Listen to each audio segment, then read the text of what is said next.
Arthur කොනන් Doyle විසින් රචිත හතරවෙනි ෂර්ලොක් හෝම්ස් කෙටිකතාව The Boscombe Valley Mystery.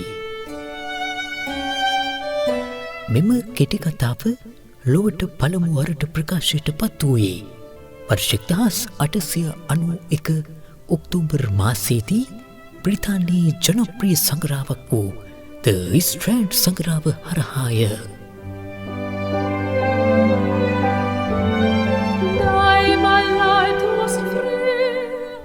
එසේ ඇතුළට පැමිණි පුද්ගලයා අමුතු මෙන්ම කාගේත් අවධානය දිනාගන්නා සුළු පෙනුමක් ඇති අයෙකු විය. ඔබ මගේ ක්‍රම දන්නවනේ වට්සන්. එතකොට අර මීයා, ඒ කියන්නේ අර රැට් ගැන කියපු කතාව මොකක්ද? එහෙමනම් අර කූයේ කියලා කෑ ගහපු එකේ තේරුම කුමක්ද? ඉතින් ඇයි ඔබට මාව හම්බ වෙන්න ඕනේ? ඒ කියන්නේ බැලරට් වලින් ආපු අහවලා කියලා.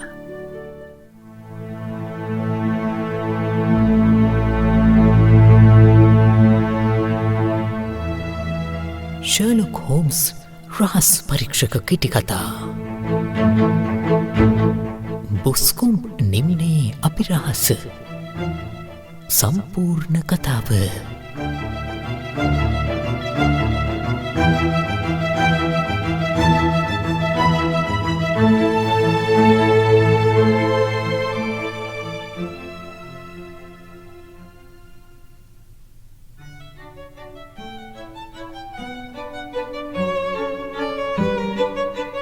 එක් උදෑසනක මා මගේ බිරිඳ සමගින් උදෑසන ආහාරය ගනිමින් සිටීමි. විදුලි පණිවිඩයක් රැගෙන අපගේ සේවිකාව කාමරයට පැමිණී ඒ මොහොතේය. එය එවා තිබුණේ ෂර්ලොක් හෝම්ස්ය. එහි මෙසේ සඳහන්ව තිබිණි. ඔබට දින කිහිපයක් නිදහස් කරගත හැකිද? බොස්කොම්බ් නිම්නයේ සිදු ඛේදවාචකයක් සම්බන්ධයෙන් බටහිර එංගලන්තයෙන් මට දැන් විදුලි පණිවුඩයක් ලැබුණා. ඔබත් මා සමග එනවා නම් මම බොහෝම සතුටු වෙනවා. ඒ දේශගුණයත් වටපිටාවත් ඉතාමත් කදිමයි. උදේ 11යි කාලට පැඩින්ටන් දුම්රියපොලින් පිටත් වෙනවා. ඔබ මොකද හිතන්නේ? මගේ බිරිඳ මා දෙස බලමින් ඇසුවාය. ඔබ යනවද? ඇත්තටම මට හිතාගන්න බැ මොනවා කියන්නද කියලා. මේ දවස්වල මට වැඩ රාජකාරීත් සෑහෙන තියෙනවනේ. ඇන්ස්ට්‍රද ඔබේ වැඩ ටික බලාගනීවි. මේ ටිකේ ඔබ ටිකක් මහන්සි වෙලා වගේ පේන්නේ. මට හිතෙනවා පොඩි වෙනසකටත් එක්ක ඔබ ගිහින් එන එක ඔබට ගොඩක් හොඳ වෙයි කියලා. අනික ෂර්ලොක් හෝම්ස් මහත්මයාගේ පරීක්ෂණ ගැනත් ඔබ හැමතිස්සෙම ඉන්නේ ලොකු උනන්දුවකින්නේ. ඔහු වෙනුවෙන් මම උනන්දුනේ නැත්නම් මම කළගුණ දන්නේ නැති මිනිසෙක් වෙනවා. මොකද ඔහුගේ එක පරීක්ෂණයක් නිසා මට මගේ ජීවිතයට කොයිතරම් වටිනා වස්තුවක් හමු වුණාද කියලා හිතනකොට මම පිළිතුරු දුන්නේ මේ. මම යනවනම් දැන්වම ලෑස්ති වෙන්න ඕන. මට ඉතුරු වෙලා තියෙන්නේ තව පැය භාගයක් විතරයි.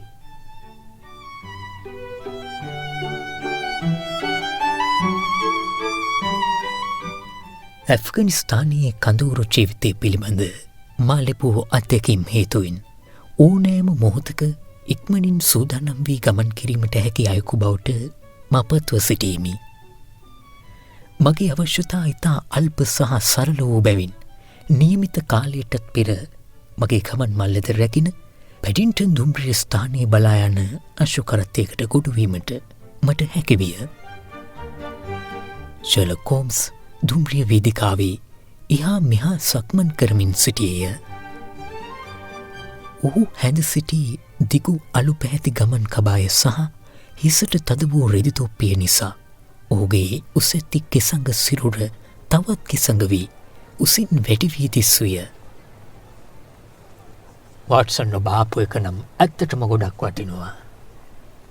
ඔහු පැවසුවේය. මට සම්පූර්ණයෙන්ම විශ්වාස කරන්න පුළුවන් කෙනෙක් මාත් එක්ක ඉන්න එක මට ලොකු සහනයක්. මේ පළාත් තුළ වෙනත් අයගෙන් ලැබෙන උදව් නම් කිසි වැඩකට නැහැ. එහෙම නැත්නම් ඒ අය එක පැත්තකට පක්ෂපාතී. ඔබ අර ඉදිරියෙන් තියෙන ආසන දෙක අල්ලගන්න. මම ගිහිල්ලා දුම්රිය ටිකට් පත් අරගෙන එන්නම්.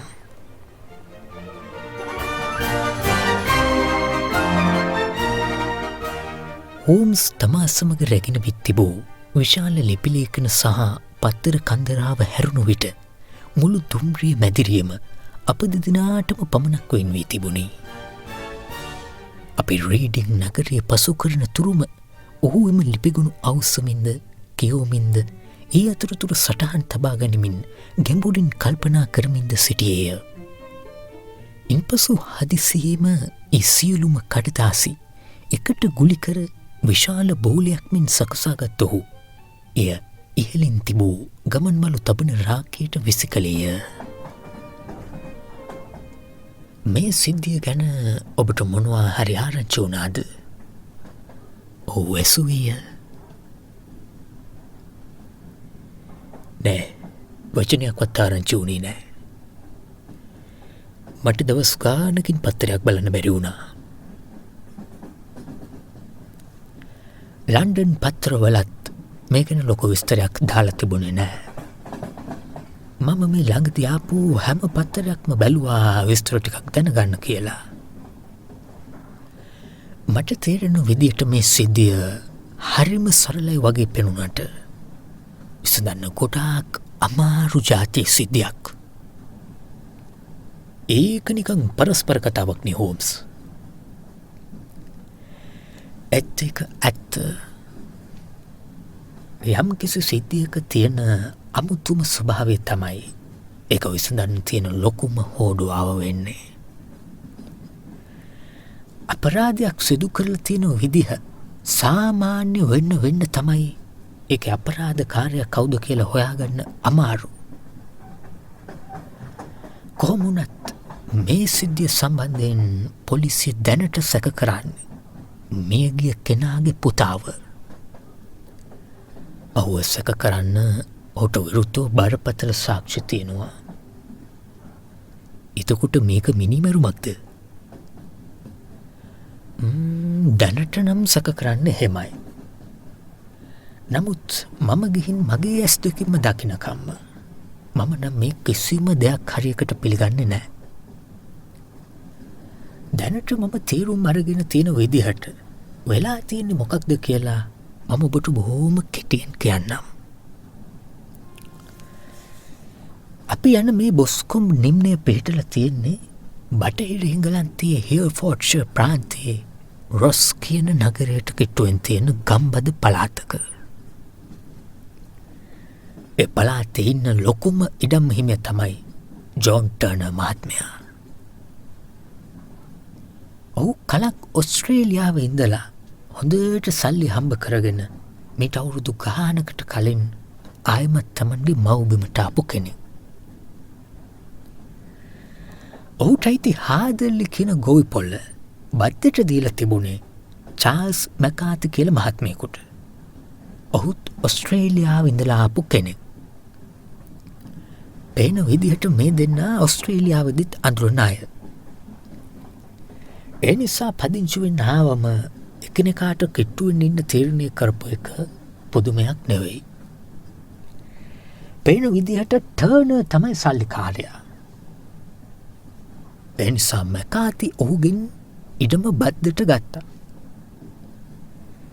නමුත් එහෙම වුණත් ඒ දෙන්නා නිතරම එකට හිටපු නිසා ඔවුන් අතරේ හොඳ සමාන සමීප සම්බන්ධයක් තිබුණා වගේ තමයි පේන්නේ. මැකාතිට හිටියා අවුරුදු 18ක පිරිමි ළමයෙක්. ටර්නර්ටත් ඒ වයසම එකම දුවෙක් හිටියා. නමුත් මේ දෙන්නගේම බිරින්දෑවරු ජීවතුන් අතර නෑ. පේන විදිහට මේ අය අහල පහල හිටපු අනිත් ඉංග්‍රීසි පවුල් ආශ්‍රය කරන්නේ නැතුව ටිකක් හුදකලා ජීවිතයක් තමයි ගත කරලා තියෙන්නේ. නමුත් මැකාතිල දෙන්නම, ඒ කියන්නේ තාත්තයි පුතයි දෙන්නම ක්‍රීඩාවලට ගොඩාක් කැමති අය. ඒ වගේම මේ පැත්තේ තියෙන අශ්ව රේස් වලදී එයව නිතරම දකින්න ලැබිලා තියෙනවා. මැකාති ළඟ සේවකයෝ දෙන්නෙක් ඉන්නවා. පිරිමි කෙනෙකුයි ගැහැණු කෙනෙකුයි. ටර්නර්ගේ ගෙදර නම් ලොකු පිරිසක් ඉන්නවා. අඩුම ගානේ 6 දෙනෙක්වත්. ඔය ටික තමයි මට මේ පවුල් ගැන හොයාගන්න පුළුවන් උනේ. දැන් අපි බලමු ඇත්තටම මොකක්ද සිද්ධ වුනේ කියලා. ජූනි 3 වෙනිදා, ඒ කියන්නේ ගිය සඳුදා, මැකාති මහත්මයා හවස 3ට විතර හාදර්ලි වල තියෙන ඔහුගේ ගෙදරින් පිටත් වෙලා බොස්කොම් විල දිහාට පයින් ගිහිල්ලා තියෙනවා. මේ විල හැදිලා තියෙන්නේ බොස්කොම් නිම්නය දිගේ ගලාගෙන යන ඇල පාරක් එකතු වෙලා. එදා උදේ ඔහු තමන්ගේ සේවකයත් එක්ක රොස් නගරයට ගිහින් තිබුණා. එහිදී ඔහු සේවකයත් එක්ක කියලා තියෙනවා හවස 3ට හරිම වැදගත් හමුවීමක් තියෙන නිසා එක්මනින් ආපහු යන්න ඕන කියලා. කොහොමුණත් ආපහු නිවසට ඇවිල්ලා ඒ බොස්කොම් විල දිහාට ගිය ගමනින් පස්සේ ඔහුට ආයෙත් පණ පිටින් නම් එන්න ලැබුණේ නැහැ. මැකාති පදිංචි හාදර්ලි ගොවිපොළේ ඉඳලා මේ බොස්කොම්බ විල දිහාට තියෙන්නේ 70ක්ම කාලක විතර දුරක්. මේ ටික ඔහු යද්දී ඔහුව 3 දෙනෙක්ම දැකලා තියෙනවා. එක්කෙනෙක් වයසක කාන්තාවක්. නමුත් ඇගේ නම සඳහන් වෙලා නැහැ. දෙවනිය තමයි විලියම් ක්‍රවුඩර්. ඔහු ටර්නර් මහත්මයා යටතේ වැඩ කරන ඒ වත්තේ තියෙන දඩයම් භූමිය බලා ගන්න කෙනෙක්. මේ සාක්ෂිකරුවන් දෙන්නම කියන විදිහට මැකාති මහත්මයා වෙල දිහාට ගිහින් තියෙන්නේ තනියම. මේ විලියම් ක්‍රවුඩර් තවත් දෙයක් කියා හිටිනවා. ඒ තමයි මැකාති මහත්මයා ගිහින් මිනිත්තු කිහිපයකට පස්සේ ඔහුගේ පුතා, ඒ කියන්නේ ජේම්ස් මැකාති මහත්මයාත් තුවක්කුවකුත් කිහිල්ලේ ගහගෙන ඒ පාරෙම යනවා ඔහු දැක්ක කියලා. ඔහුට මතක විදිහට ඒ වෙලාවේ තාත්තා පේන මානීලු පුතා ඔහුගේ පස්සෙන් යනවා පෙනුනේ.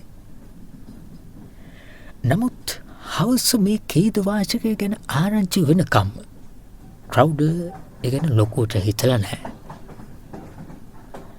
දඩයම් භූමිය බලා ගන්න විලියම් ක්‍රවුඩර්ගේ දර්ශන පතින් මේ දෙන්නව ඉවත් වුණාට පස්සේ තව කෙනෙක් මැකාතිල දෙන්නව දැකලා තියෙනවා. ඒ බොස්කොම් වත්තේ මොරකුටිය බලා ගන්න කෙනාගේ දුවවන අවුරුදු 14ක පේෂන්ස් මොරන් කියන ගෑනු ළමෙක්. මේ බොස්කොම් විල වටේටම තියෙන කැලෑව. විල අතරම තියෙන තනකොළයි බටපඳුරු විතරයි. මේ ගෑනු ළමයා එතන තියෙන කැලෑවක මල් කඩ ඉඳලා තියෙනවා.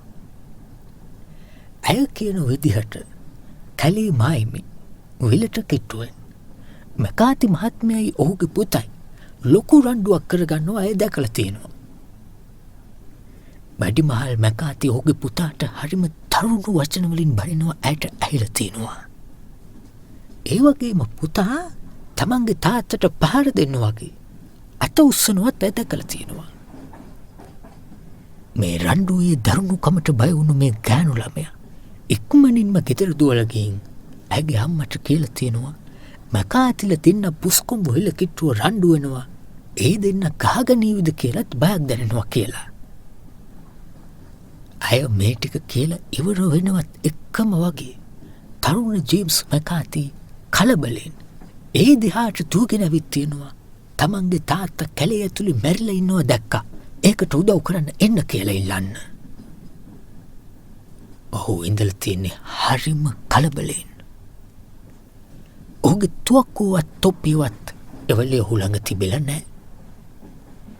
ඒ වගේම ඔහුගේ දකුණු අතේ ඇඳුමේ අද්දිගේ අලුත් ලේ ගෑවිලා තියෙනවත් ඔවුන් දැකලා තියෙනවා. ඔහුගේ පස්සෙන් ගියපු අයට දකින්න ලැබිලා තියෙනවා විල අතර තනකොළ කොටේ මැකාති මහත්මයාගේ මල සිරුර වැටිලා තියෙනවා. මොකක් හරි බර මොට ආයුධයකින් දිගින් දිගටම කරපු පාරදීම් නිසා ඔළුව කුඩේ කුඩු වෙලා තිබිලා තියෙන්නේ. ඒ තුවාල මලසිරුවට අඩි කිහිපයක් ඈතින් තනකොළ ගුඩී වැටලා තිබුණු ඔහුගේ පුතාගේ තුවක්කු මිටින් ගහපු පාරවල් කියලත් හොඳටම පැහැදිලි වෙලා තියෙනවලු.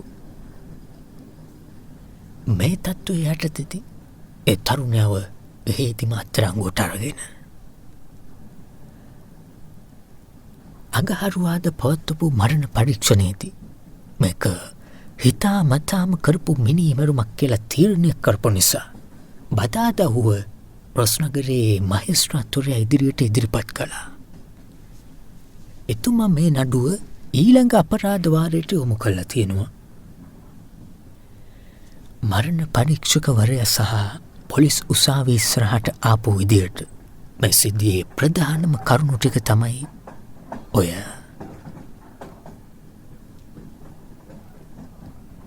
මීට වඩා පැහැදිලි සාක්ෂි තියෙන අපරාධයක් මට නම් හිතා ගන්නවත් බෑ. මම කීවෙමි. අපරාධකාරයා කවුද කියලා මේ වටපිටාවේ තියෙන සාක්ෂි වලින් කෙලින්ම පෙන්නුම් කරනවා. ඔය වටපිටාවෙන් ලැබෙන සාක්ෂි කියන ඒවා හරිම රැවටිලිකාරයි වර්සන්. හෝම්ස් පිළිතුරු දුන්නේ කල්පනාවට වැටෙමිනි. බැලූ බැල්මට නම් එවායින් එක දෙයක් කෙලින්ම පෙන්නුම් කරනවා වගේ පේන්න පුළුවන්. නමුත් අපි බලන කෝණය පොඩ්ඩක් වෙනස් කළොත් ඒ සාක්ෂි වලින්ම සම්පූර්ණයෙන්ම වෙනත් පැත්තක් පෙන්නුම් කරන්නත් පුළුවන්. කොහොමුණත් මේ තරුණයට විරුද්ධව තියෙන සාක්ෂි ගොඩාක් බරපතලයි කියලා අපි පිළිගන්න ඕන. සමහර විට ඇත්තටම අපරාධය කළේ ඔහු වෙන්නත් පුළුවන්. නමුත් ඒ ප්‍රදේශයේම ඉන්න කීප දෙනෙක්ම ඔහු නිවැරදි කරු කියලා විශ්වාස කරනවා. අසල්වෙස ඉඩම් හිමියාගේ දියණිය වන ටර්නර් මෙනුවියත් ඒ අතර ඉන්නවා. ඒ තරුණයා වෙනුවෙන් මේ පරීක්ෂණය කරන්න ඔවුන් ස්කොට්ලන්ඩ් යාඩ් එකේ ලෙස්ට්‍රේට්ව යොදවාගෙන තිබෙනවා. අපේ ලෝහිත පරීක්ෂණය සිද්ධිය වෙලාවේ අපිට හමුවුණු පොලිස් පරීක්ෂක ලෙස්ට්‍රේට් ගැන ඔබට මතක ඇතිනේ. නමුත් මේක ඔහුටත් පැටලිලි සහගත ප්‍රහේලිකාවක් බවට පත් වෙලා. ඒ නිසා ඔහු මේක මට බාර දුන්නා. අන්න ඒ නිසයි මැදිවියේ පසුවන මාතුරු දෙන්නේ තමන්ගේ උදෑසන ආහාරය අරගෙන නිදහසේ ඉන්නව වෙනුවට මේ විදිහට පැයට 70ක වේගෙන් බටහිර දෙසට පියඹාගෙන යන්නේ. මට නම් බය හෝම්ස් මේ තරුණයට විරුද්ධව තියෙන සාක්ෂි ඕනෝටවත් වඩා පැහැදිලි නිසා මේ පරීක්ෂණයෙන් ඔබට අත්වන කීර්තිය ඉතාමත් අල්ප වේ කියලයි මම කීවෙමි. ඔය පැහැදිලිව පේන්න තියෙන තරම් රැවටිලිකාර වෙනත් දෙයක් තවත් මේ ලෝකේ නෑ වර්සන්. ඔහු සෙනාසෙමින් පිළිතුරු දුන්නේය. අනෙක ලෙස්ට්‍රේට්ලට කොහොමත් පේන්නේ නැති ඒත් බොහෝම පැහැදිලිව පේන තියෙන තවත් සාක්ෂි අපට හම්බ වෙන්න ඉඩ තියෙනවා. මම මේ පම්පෝඩ කියවනව නෙවෙයි කියලා ඔබ හොඳටම දන්නවනේ.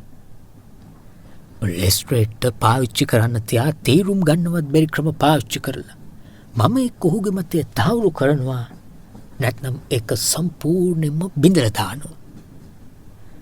අපි නිකමට මේ දැන් තියෙන උදාහරණයක් ගනිමු. මට පේනවා වොට්සන් ඔබේ නිදන කාමරයේ ජනේලය තියෙන්නේ ඔබේ කණ්ණාඩි මේසෙට දකුණු පැත්තට වන්න කියලා. ඒත් ඉතින් මේ වගේ පැහැදිලිව පේන්න තියෙන දෙයක්වත් ලෙස්ට්‍රේට්ගේ ඇසට ලක්වයිද කියන කනම් මට සැක සහිතයි.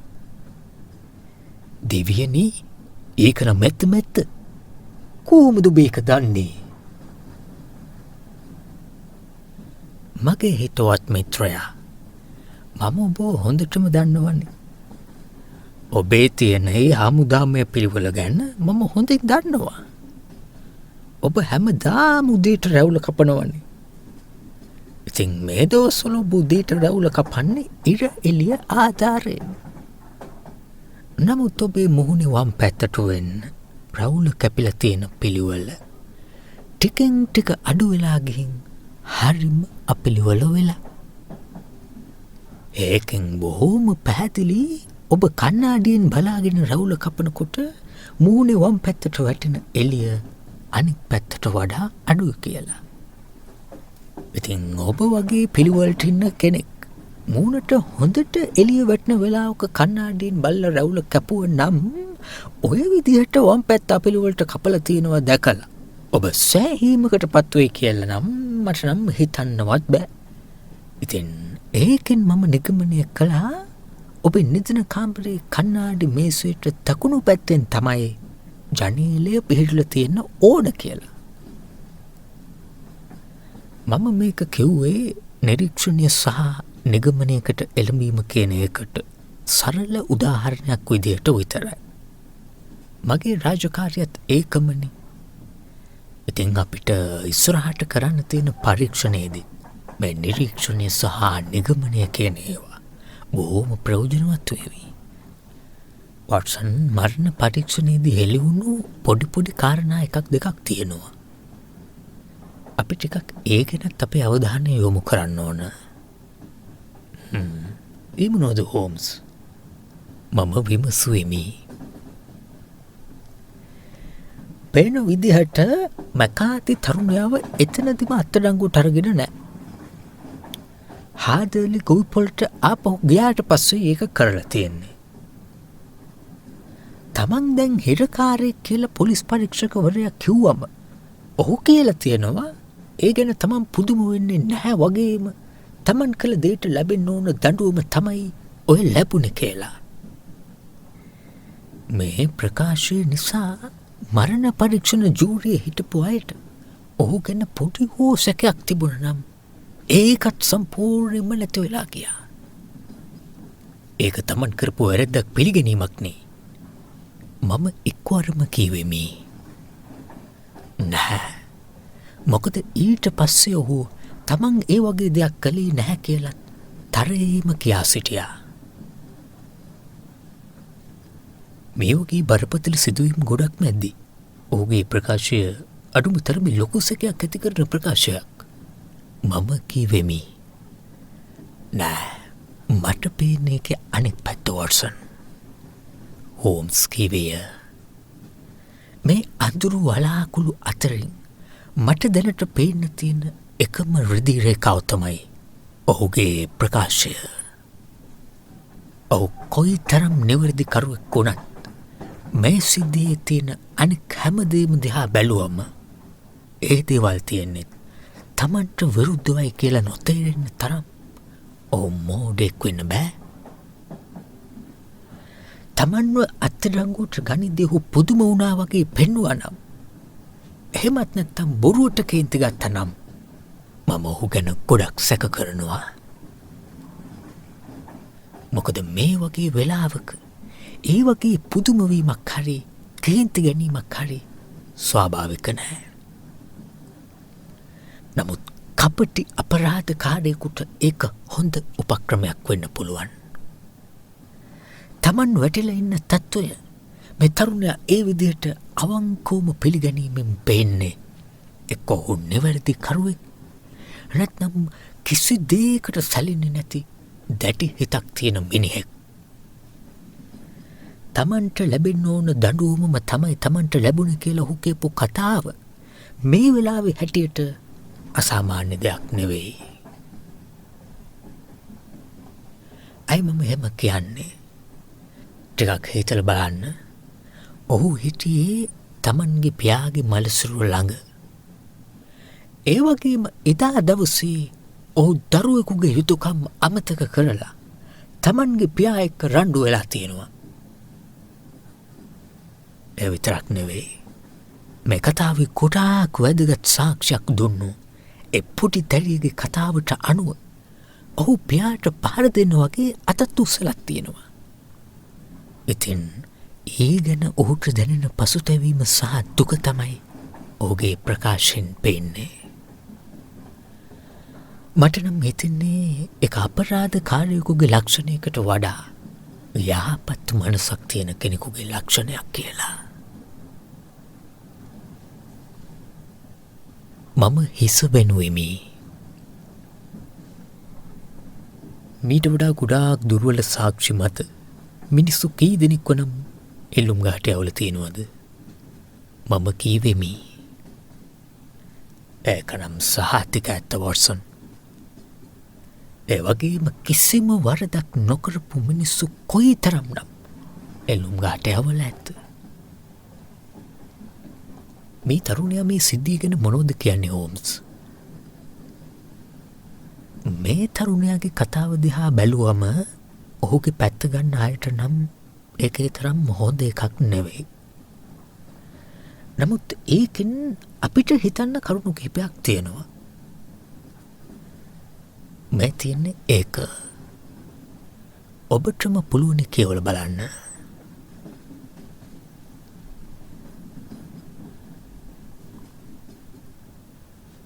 ඔහු තමන්ගේ පත්තර මිටියෙන් හියෆෝර්ඩ්ෂයර් පළාතේ පළ වූ පත්තරයක් රැගෙන ඒ අවාසනාවන්ත තරුණයා සිද්ධිය ගැන කළ ප්‍රකාශය ඇතුළත් විස්තර මට පෙන්වුවේය. මම දුම්රිය ආසනයේ පිටුපසට හේතුයි ඉතාමත් අවධානයෙන් එය කියවන්නට පටන් ගත්තෙමි. ඒ මෙසේ සඳහන් විය. මියගිය මැකාති මහතාගේ එකම පුතා වන ජේම්ස් මැකාති මහතාව සාක්ෂි දීම සඳහා ඊළඟට කැඳවීය. ඔහු මෙසේ පැවසුවේය. මම දවස් 3ක් ගෙදරින් පිට බ්‍රිස්ටල් නගරයේ හිටියේ. පසුගිය සඳුදා, ඒ කියන්නේ 3 වෙනිදා උදේ තමයි මම ආපහු ගෙදර ආවේ. මම ඉදී තාත්තා ගෙදර හිටියේ නැහැ. වැඩකාරිය මට කිව්වා තාත්තා අශ්වයන් බලාගන්න ජෝන් කුප් මහත්මයා එක්ක රුස් නගරයට ගියා කියලා. මම ඇවිත් ටික වේලාවකින් තාත්තගේ අශ්ව කරත්තය මිදුලට එන ශබ්දය ඇසුණා. මම ජනේලෙන් බලද්දි දැක්කා තාත්තා කරත්තයෙන් බැහැලා ඉක්මනින් මිදුල හරහා එළියට යනවා. නමුත් ඌ කොහේ යනවද කියලා මම දැනගෙන හිටියේ නැහැ. ඊට පස්සේ ටික වේලාවකින් මම මගේ තුවක්කුවත් අරගෙන පුස්කොම් වෙල පැත්තට ඇවිදගෙන ගියා.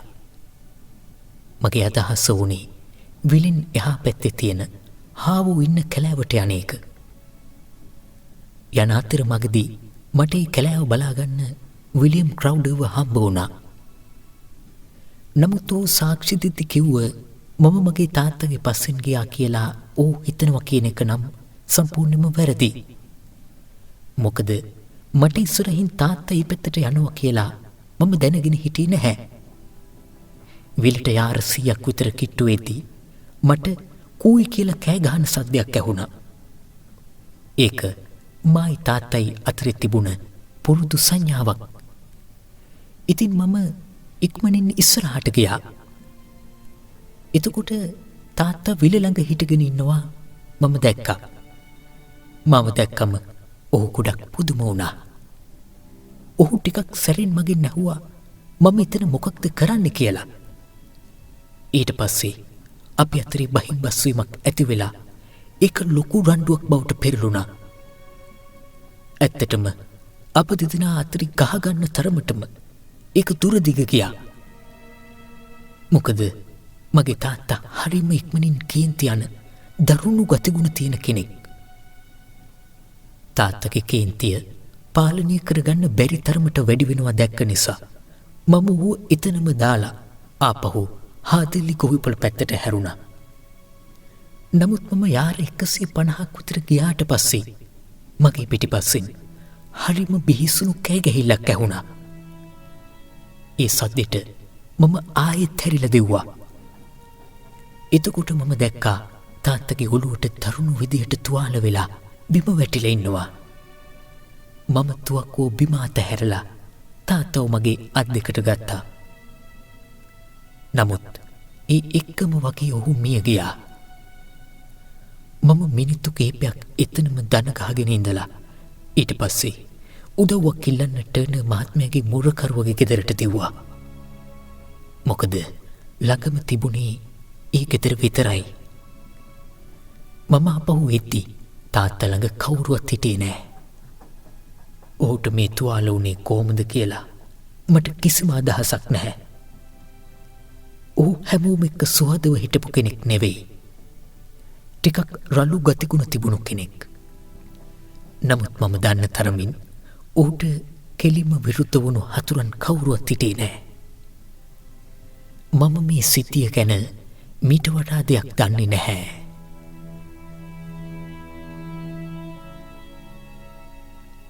මිය යන්න කලින් ඔබේ පියා ඔබට මොනවා හරි කිව්වද? මරණ පරීක්ෂකවරයා ඇසුවේය. ඔහු වචන කිහිපයක් මිමුණුවා. නමුත් මට පැහැදිලිව ඇහුණේ මී ගැන කියපු දෙයක් විතරයි. සාක්ෂි දෙමින් තරුණයා කීවේය. ඒකෙන් ඔබ මොකක්ද තේරුම් ගත්තේ? මට ඒක කිසිම තේරුමක් තිබුණේ නැහැ. මම හිතුවේ අමාරු වැඩිකමට ඔහු සිහිවිකල් වෙලා කියවනවා කියලයි. ඔබයි ඔබේ පියයි අතර ඇතිවුණු රණ්ඩුව ඔය තරම් දරුණු වෙන්න තරම් හේතුව මොකක්ද? මම ඒකට උත්තර නොදී ඉන්න කැමතියි. තරුණයා කීය. මට කනගාටුයි. ඒත් ඒකට උත්තරයක් දෙන්න කියලා මට ඔබට පළ කරන්න වෙනවා. මරණ පරීක්ෂකවරයා තදින් කීවේය. මට ඒක කියන්නම බැහැ. නමුත් මම සහතික වෙලා කියනවා ඊට පස්සේ සිද්ධ වුණු මේ ඛේදවාචකයට ඒ රණ්ඩුවේ කිසිම සම්බන්ධයක් නැහැ කියලා. ඒක තීරණය කරන්නේ උසාවිය. මරණ පරීක්ෂකවරයා කීය. මේ ප්‍රශ්නට උත්තර දෙන්න ඔබ ප්‍රතික්ෂේප කරන එක ඉදිරියේදී කෙරෙන නඩු විභාගවලදී ඔබට ගොඩාක් අවාසිදායක වෙයි කියලා මම අමුතුවෙන් කියන්න ඕනේ නැහනේ. එහෙම වුණත් මට උත්තර දෙන්න බෑ. ඔබ කියන විදිහට මරණ පරීක්ෂකවරයා ඇසීය. ඔය කූයි කියන ශබ්දය ඔබයි ඔබේ පියයි අතර තිබුණ පුරුදු සංඥාවක්. එහෙම නේද? ඔව්, ඒක එහෙමයි. එහෙමනම් ඔබ බ්‍රිස්ටල් නගරයට ගිහින් ආපහු ගෙදර ඇවිත් ඉන්නවා කියලා ඔබේ පියා දන්නේ නෑනේ. මොකද ඔබ කියන විදිහට ඔහු නගරේ ඉඳන් ආපු ගමන් කරත්තෙන් බෑලා කෙලින්ම මිදුර හරහා පිටතට ගියා. ඉතින් එහෙමනම් ඔබ ඇවිත් නිවසින්නව කියලා ඔහු දන්නේ නැතුව ඔහු කොහොමද ඒ සංඥාව ඔබට කළේ?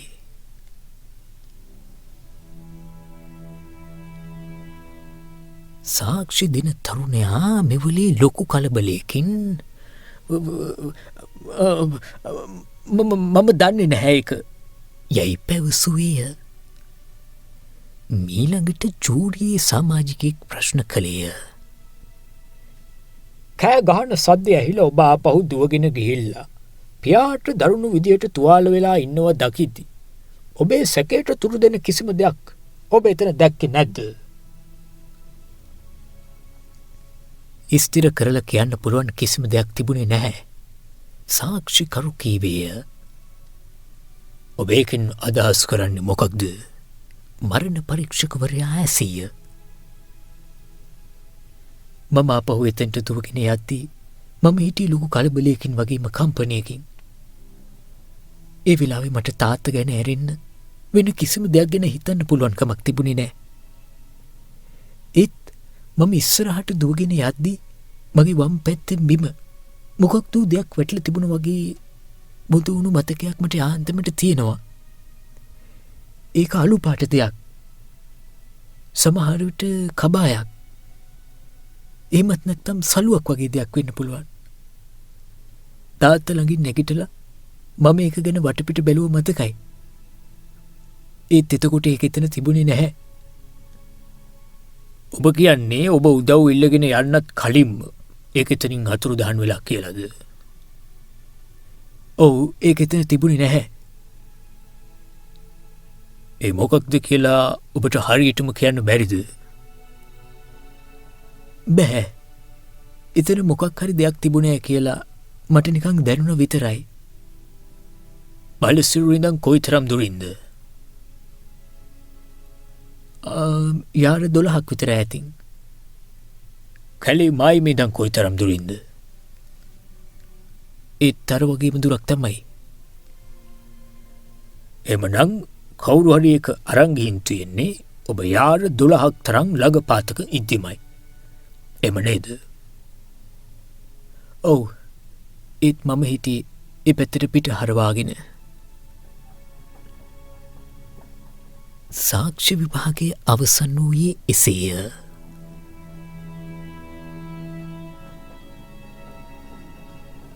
මේ බලන්නකෝ. මම පත්තර තීරුව පහලට කිව්වාගෙන යන ගමන් හෝම්ස්ට කිවෙමි. මරණ පරීක්ෂකවරයා ඔහුගේ අවසාන දේශනයේදී තරුණ මැකාති ගැන ගොඩාක් තදින් කතා කරලා තියෙනවා. ඔහු මැකාතිගේ කතාවේ තියෙන නොගැලපීම් ගැන හොඳටම අවධාරණය කරනවා. තාත්තා තමන්ව දකින්නත් කලින් ඔහුට සංඥා කළා කියන එකේ තියෙන පරස්පරය ගැන තාත්තා එක්ක ඇති වුණු බහින් බැස්සීම ගැන විස්තර කියන්න මැකාති අකමැති වුණු එක ගැනත් ඔහු සැක කරනවා. ඒ වගේම තාත්තා මැරෙන මොහොත කිව්වා කියන අර අමුතු වචනය ගැන ඔහු මතක් කරලා තියෙනවා. ඔහු කියන විදිහට මේ හැමදේම පුතාට විරුද්ධව තියෙන දේවල්.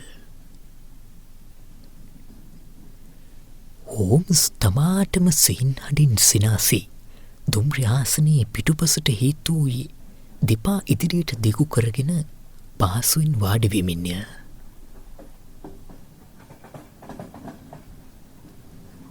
මේ තරුණයා වැරදි කරුවෙක් කියලා ඔප්පු කරන්න පුළුවන් හොඳම තර්ක හොයාගන්න. ඔබයි මරණ පරීක්ෂකවරයයි නොදැනුවත්වම ගොඩක් මහන්සි වෙලා තියෙනවා. හෝම්ස් කිව්වේය. ඒක වෙන්නේ කොහොමද කියලා ඔබට තේරෙන්නේ නැද්ද වොට්සන්? එක වෙලාවකට ඔබලා හිතනවා අර තරුණයාට බොරු ගොතන්න කිසිම හැකියාවක් නැහැ කියලා. මොකද ජූරියේ අනුකම්පාව ලැබෙන විදිහේ බොරු හේතුවක් අර රණ්ඩුවට ගලපා ගන්න ඔහුට බැරි වුණා. ඒත් තවත් වෙලාවකට ඔබලා හිතනවා ඔහුට බොරු ගොතන්න පුදුම හැකියාවක් තියෙනවා කියලා. මොකද මැරෙන වෙලාවේ මීයෙක් ගැන කිව්ව කියන එකයි අර එක පාරටම නැති වුණු රෙදි කෑල්ල ගැන කතාවයි ඔහුගේම හිතින් ගොතපු අමුතු බොරු විදියටයි ඔබල දකින්නේ. නැහැ මිත්‍රයා. මම මේ පරීක්ෂණය පටන් ගන්නේ ඒ තරුණයා කියන හැමදේම ඇත්තක් විදිහට බාරගෙන. අපි බලමු ඒ පාරේ ගියාම අපිට මොකද වෙන්නේ කියලා. දැන් මෙන්න මම සාක්කුවේ දාගෙන ආපු පෙට්‍රාගේ කවි පොත. අපි අපරාධය සිදු වුණු ප්‍රදේශයට යනකල් මම මේ ගැන තව එක වචනයක්වත් කතා කරන්නේ නැහැ. අපිට ස්වින්ඩන් නගරෙන් දහවල් ආහාරය ගන්න පුළුවන් වේවි. තව මිනිත්තු 20කින් විතර අපි එතනට ළඟා වේවි.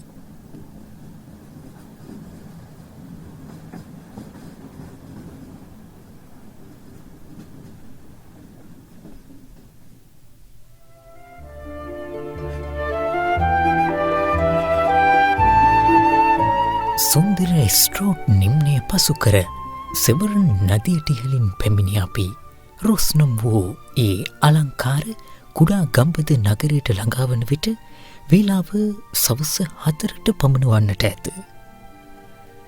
කෙට්ටු කපටි පෙනුමක් ඇති මිනිසෙකු දුම්රිය වේදිකාවේ අප එනතුරු බලා සිටියේය.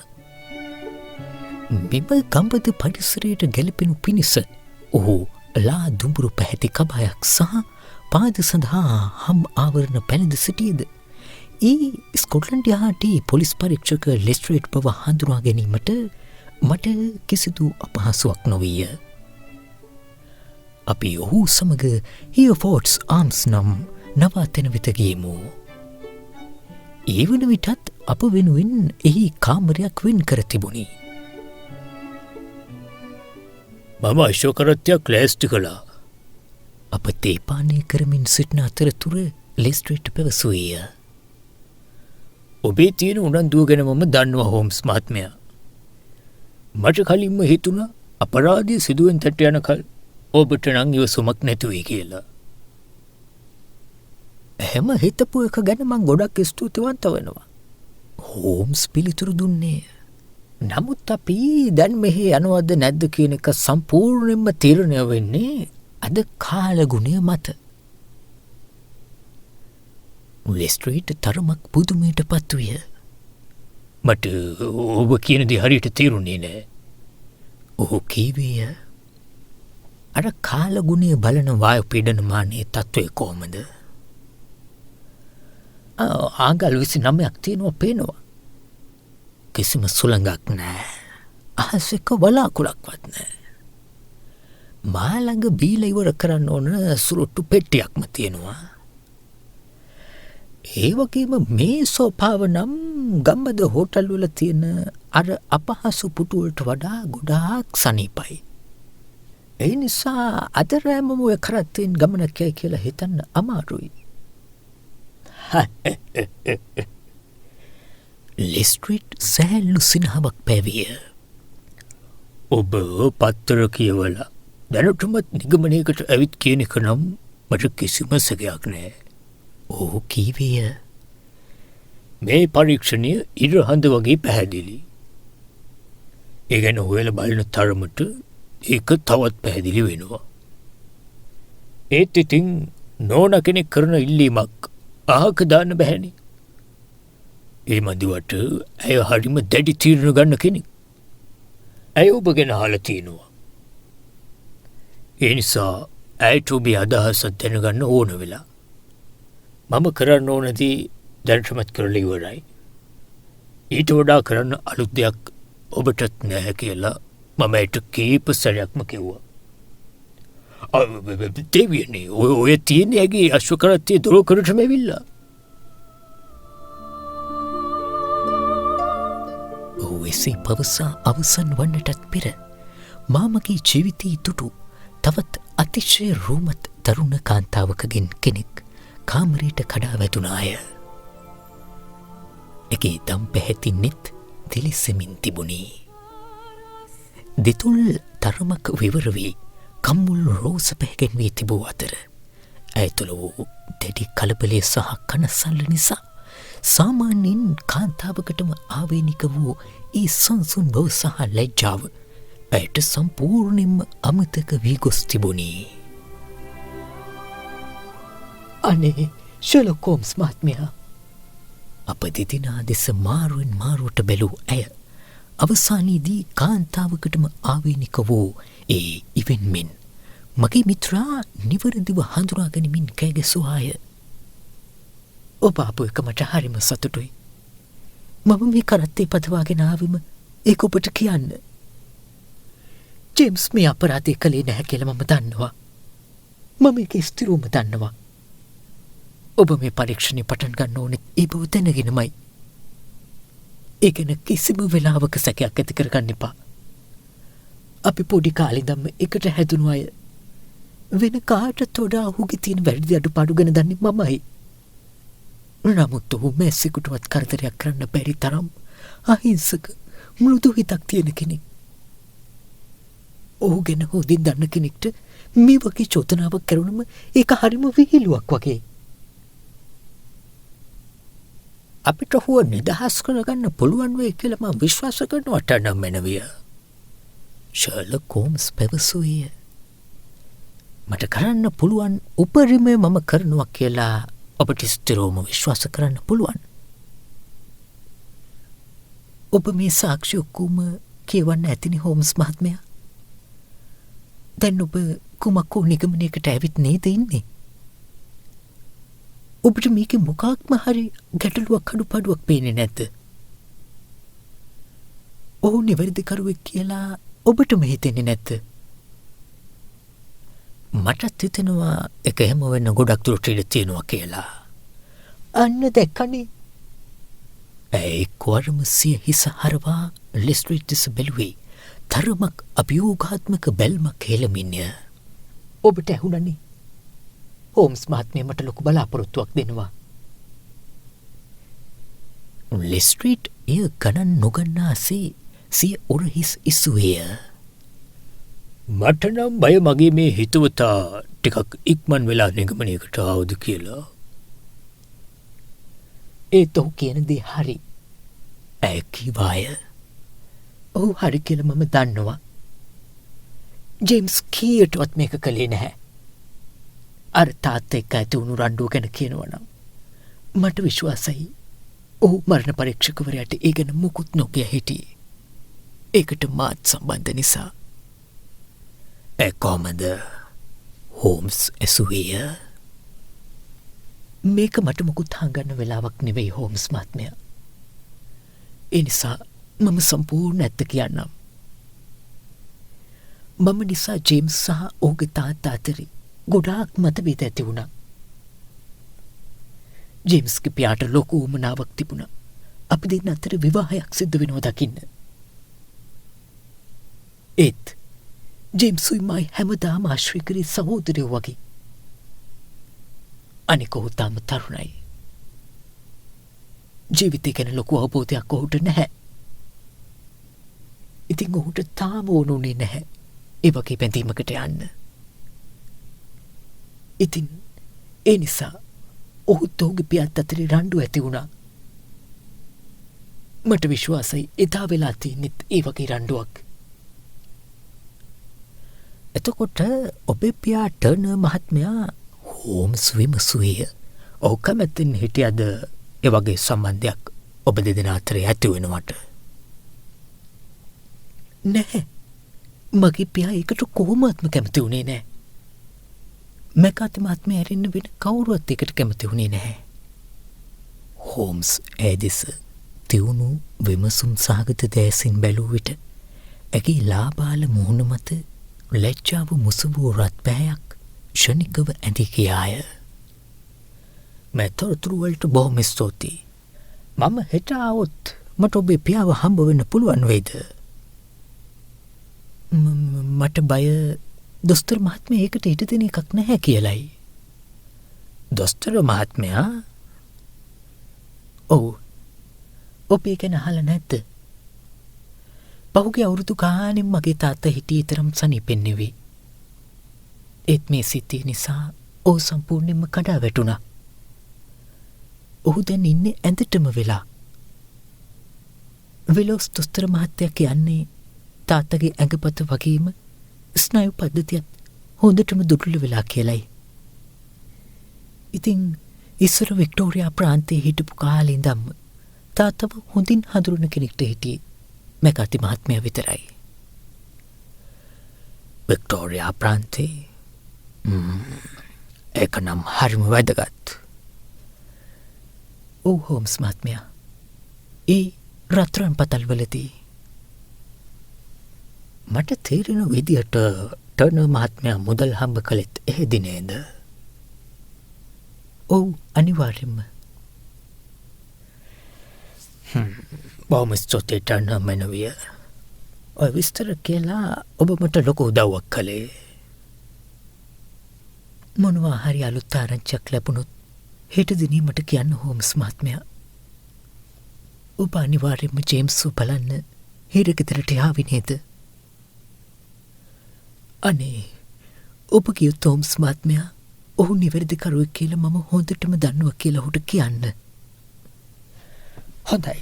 මම අනිවාර්යෙන්ම එක කියන්නම් ටර්නර් මැනවිය. මම දැන් ගෙදර යන්න ඕනේ. මගේ පියාට ගොඩක් අමාරුයි. ඒ වගේම මම ඔහු ළඟ නැති වුණාම ඌට ගොඩක් පාළු හිතෙනවා. ගිහින් එන්නම් හෝම්ස් මහත්මයා. ඔබට දෙවියන්ගේම පිහිටයි.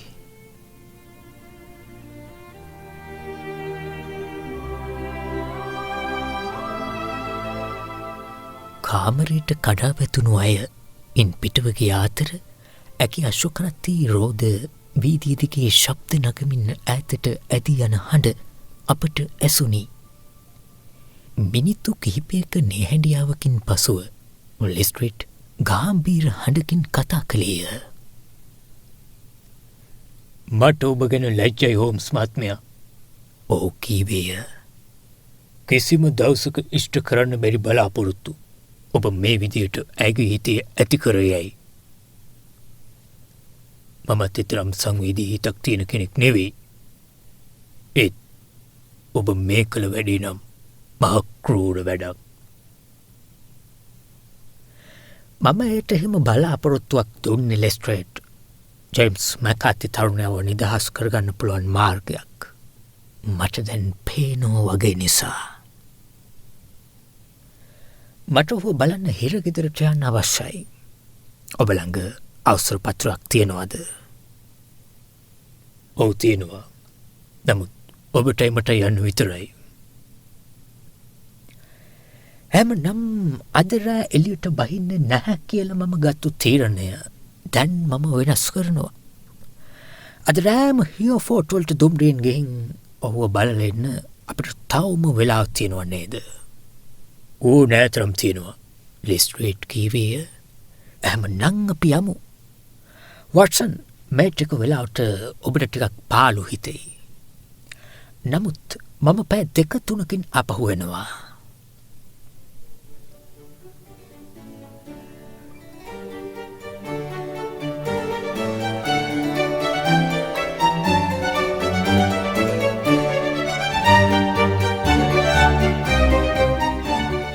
මම ඔවුන් සමග දුම්රී ස්ථානය වෙත ගමන් කර අනතුරුව එම කුඩා නගරයේ වීදිපුරා ඇවිදගේමි. අවසානයේ නැවත හෝටලී වෙත පැමිණි මම ඒ වූ සෝපාව මත හාන්සි වී ලාබාල කතා තේමාවක් රැගත් නවකතාවක් කියවමින් මගේ සිත ඒ වෙත යොමු කර ගැනීමට උත්සාහ කළෙමි. ඒත් අප මැදිව සිටින මේ බරපතල අපිරහස හා සසඳන විට එම නවකතාවේ කතාවස්තුව ඉතාමත් නීරස එකක් බව මට සිතුනි. මගේ අවධානය නිතරම පොතින් ගිලිහි සැබෑ ලෝකයේ සිදුවීම් වෙත ඇති කිය බැවින් අවසානයේ මම පොත කාමරයේ කොනකට විසිකර දමා දවසේ සිදුවීම් ගැන කල්පනා කිරීමට පටන් ගත්තෙමි. මෙම අවාසනාවන්ත තරුණයාගේ කතාව සම්පූර්ණයෙන්ම සත්‍යයක් නම් ඔහු සිය පියාගෙන් වෙන්ව ගිය පසුවත් පියාගේ කෑගැස්සීම ඇසී නැවත ඔහු එතනට පැමිණීමට පෙර අතර වූ කාල සීමාව තුළදී එතැන කවර ආකාරයේ දරුණු බිහිසුණු දෙයක් සිදුවන්නට ඇද්ද? සැබවින්ම එය මාරාන්තික දෙයකි. ඒ කුමක් විය හැකිද?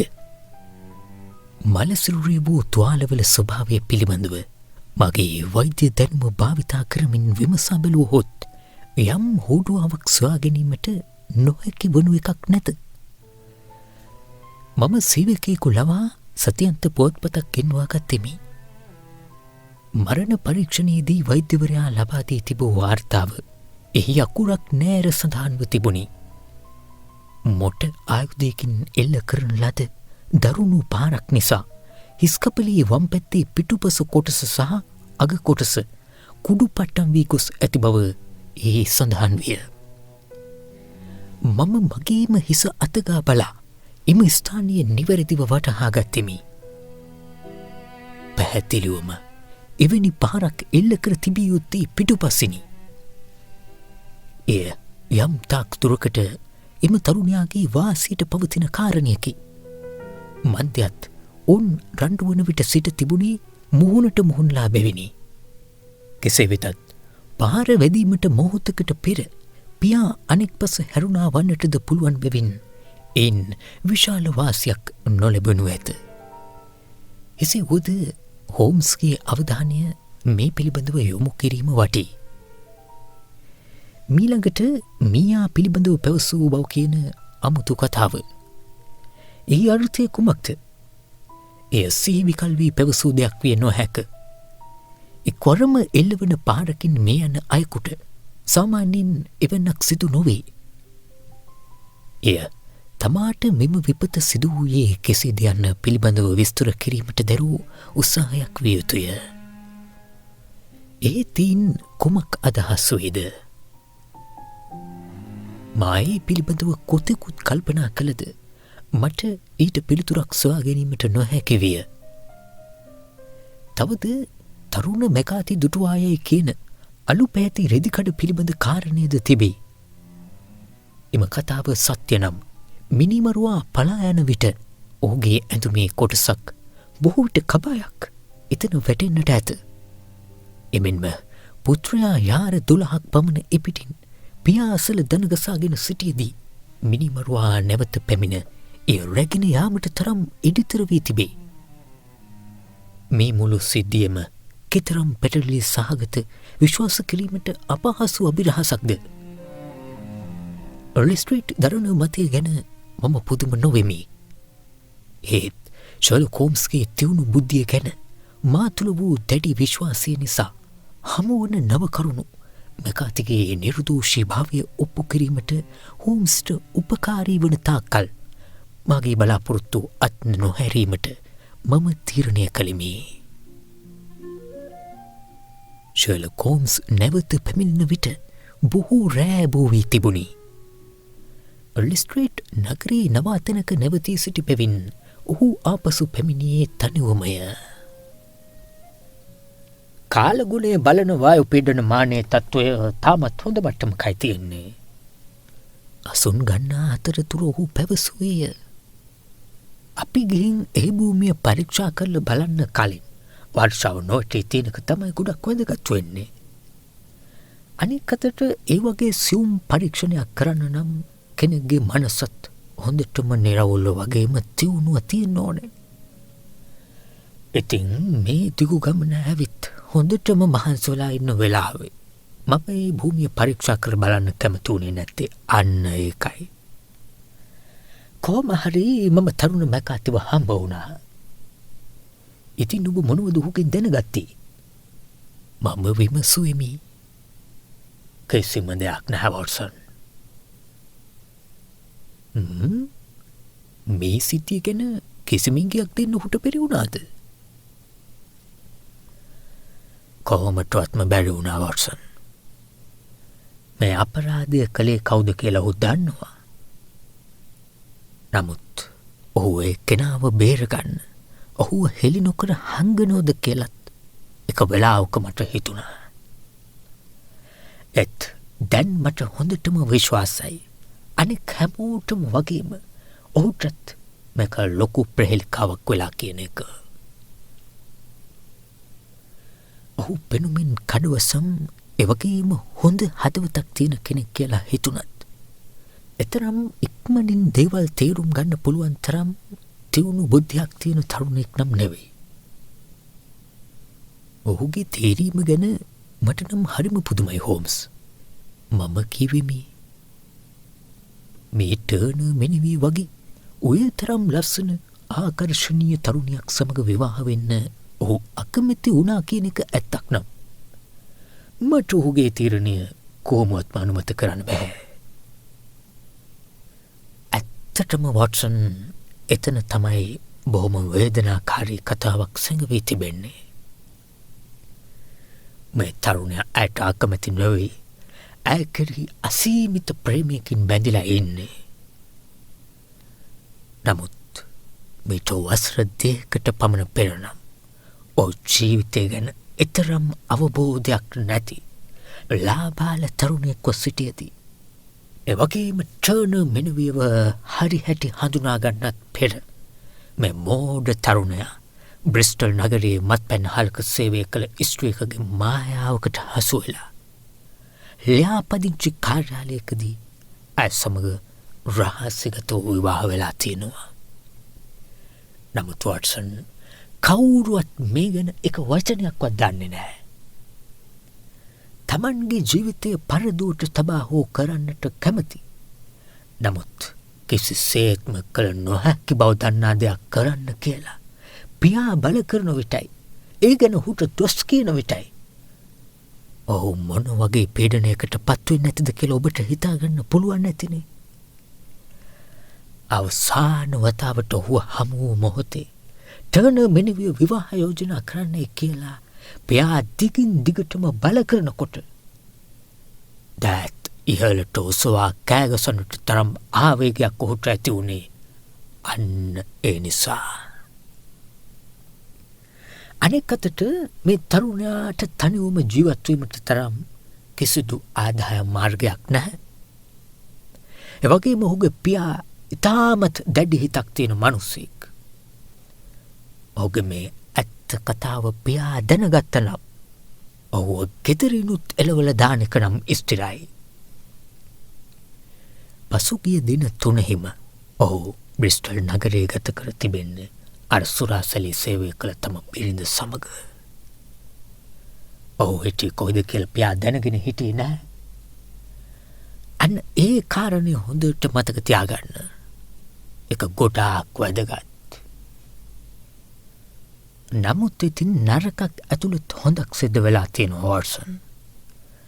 තරුණ මැකාති ලොකු කරදරයක වැටිලා සමහර විට එල්ලුම් ගහට යන්නත් ඉඩ තියෙනවා කියලා පත්තර වලින් දැක්කම් අර කාන්තාව ඔහු සම්පූර්ණයෙන්ම අත්හැරලා දාලා. ඇය ඔහුට ලියුමක් කියවලා තියෙනවා බර්මියුඩා නැවතටාගනේ වැඩ කරන වෙනත් සමීක් ඇට දැනටමත් ඉන්නවා කියලා. ඒ නිසා ඇත්තෙන්ම දැන් ඔවුන් දෙදෙනා අතර කිසිම නීත්‍යානුකූල බැඳීමක් නැහැ. තරුණ මැකාතිට මේ වෙනකල් විඳින්න වුණු හැම දුකකටම වඩා අර ආරංචිය ලොකු සැනසීමක් වෙන්නේ නැති කියලා මං හිතනවා. නමුත් ඔහු නිර්දෝෂී නම් මිනිමරුව කවුද? මම විමසුවෙමි. ඒක හොයන්න මම ඔබේ අවධානය විශේෂයෙන්ම කරුණු දෙකකට යොමු කරන්න කැමතියි. පළවෙනි එක තමයි මියගිය මැකාති මහත්මයා එදා විල ළඟදී කාව හරි හම්බ වෙන්න කතා කරගෙන ඉඳලා තියෙනවා. නමුත් ඒ හමු වෙන්න හිටපු කෙනා කීයටවත් ඔහුගේ පුතා වෙන්න බෑ. මොකද පුතා හිටියේ ගෙදරින් පිට. ඒ වගේම ඔහු කවදා ගෙදරයිද කියලා තාත්තා දැනගෙන හිටියෙත් නෑ. දෙවනි කාරණය මැකාති මහත්මයා කූයි කියලා කෑ ගහපු එක. මේ පරීක්ෂණයේ රඳා පවතින තීරණාත්මක කරුණු දෙක තමයි ඔය. නමුත් දැන් අපිට හෙට දවස එතනට ගිහින් හොයලා බලනකම් දැනට මේ කාරණා ගැන කතා කරනක කල් දමන්න වෙනවා වොට්සන්. ඒ නිසා දැන් අපි අපේ ප්‍රසිද්ධ ඒ වගේම ඉතාමත් දක්ෂ නවකතා කරුවා ජෝර්ජ් මෙරිඩිත් මහත්මයා ගැන කතා කරමු.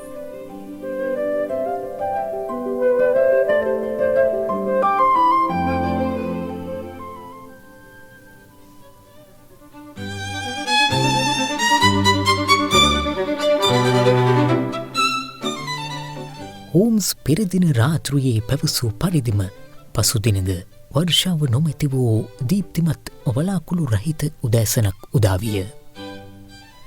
හරියටම උදෑසන 9ට ලිස්ට්‍රීට් අශෝකරථයක්ද රැගෙන අප හමුවීමට පැමිණි අතර අපි හාදලී ගොවිපොළ සහ බොස්කොම්බ් වෙලබලා පිටත් වෙමු. අද උදේ ටිකක් නරකාරංචියක් තියෙනවා, ලිස්ට්‍රීට් කීවේය. හෝල් මන්දිරේ ඉන්න ටර්නර් මහත්මයා කොයි වෙලේ මැරිද දන්නේ නැති තරමට අමාරුවෙන් ඉන්නේ. මම හිතන්නේ ඔහු තරමක වයසක කෙනෙක් වෙන්න ඇති. හෝම්ස් ඇසුවිය. වයස 60ක් විතර ඇති.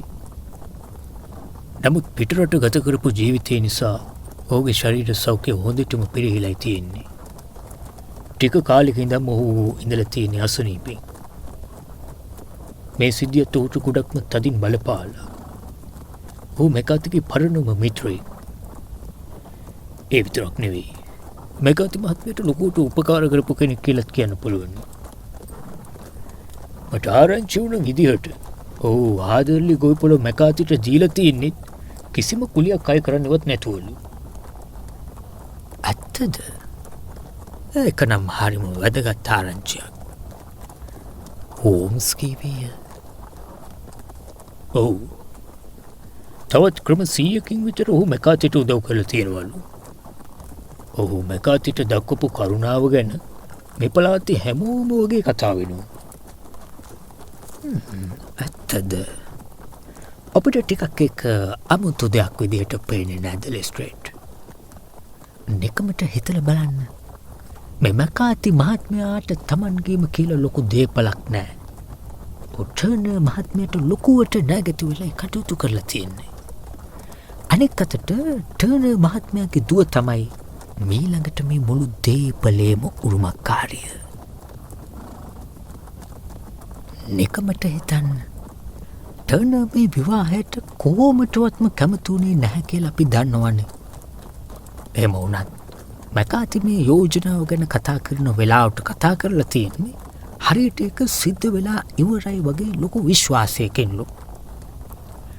තමන්ට සල්ලිත් නැතුව ටර්නර්ට නැත් වෙලා ඉන්න මැකාතිට කොහෙන්ද වගේ හයියක් ආවේ? ඒකෙන් ඔබට මොකුත් හිතා ගන්න බැරිද?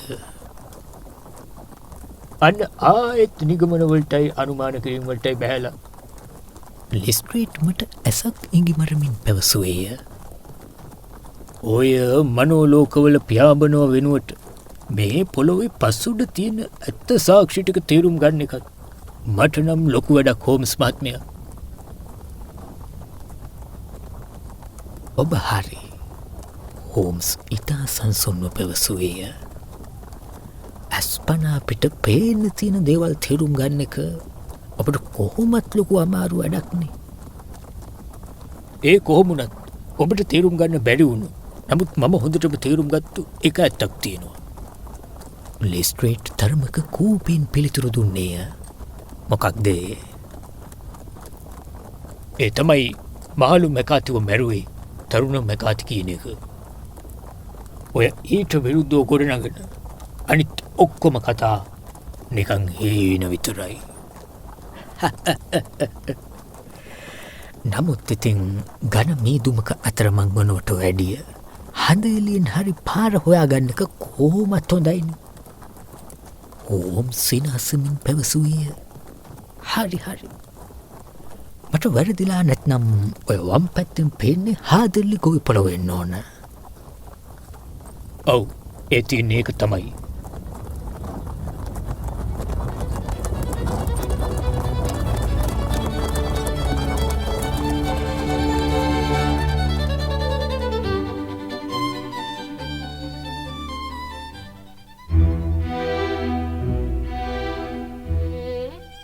එය විශාල පහසුගම් සහිත පෙනුමක් ඇති තට්ටු දෙකකින් සහ ගල්පූරු සෙවිකල වහලකින් යුත් ගොඩනැගිල්ලක් විය.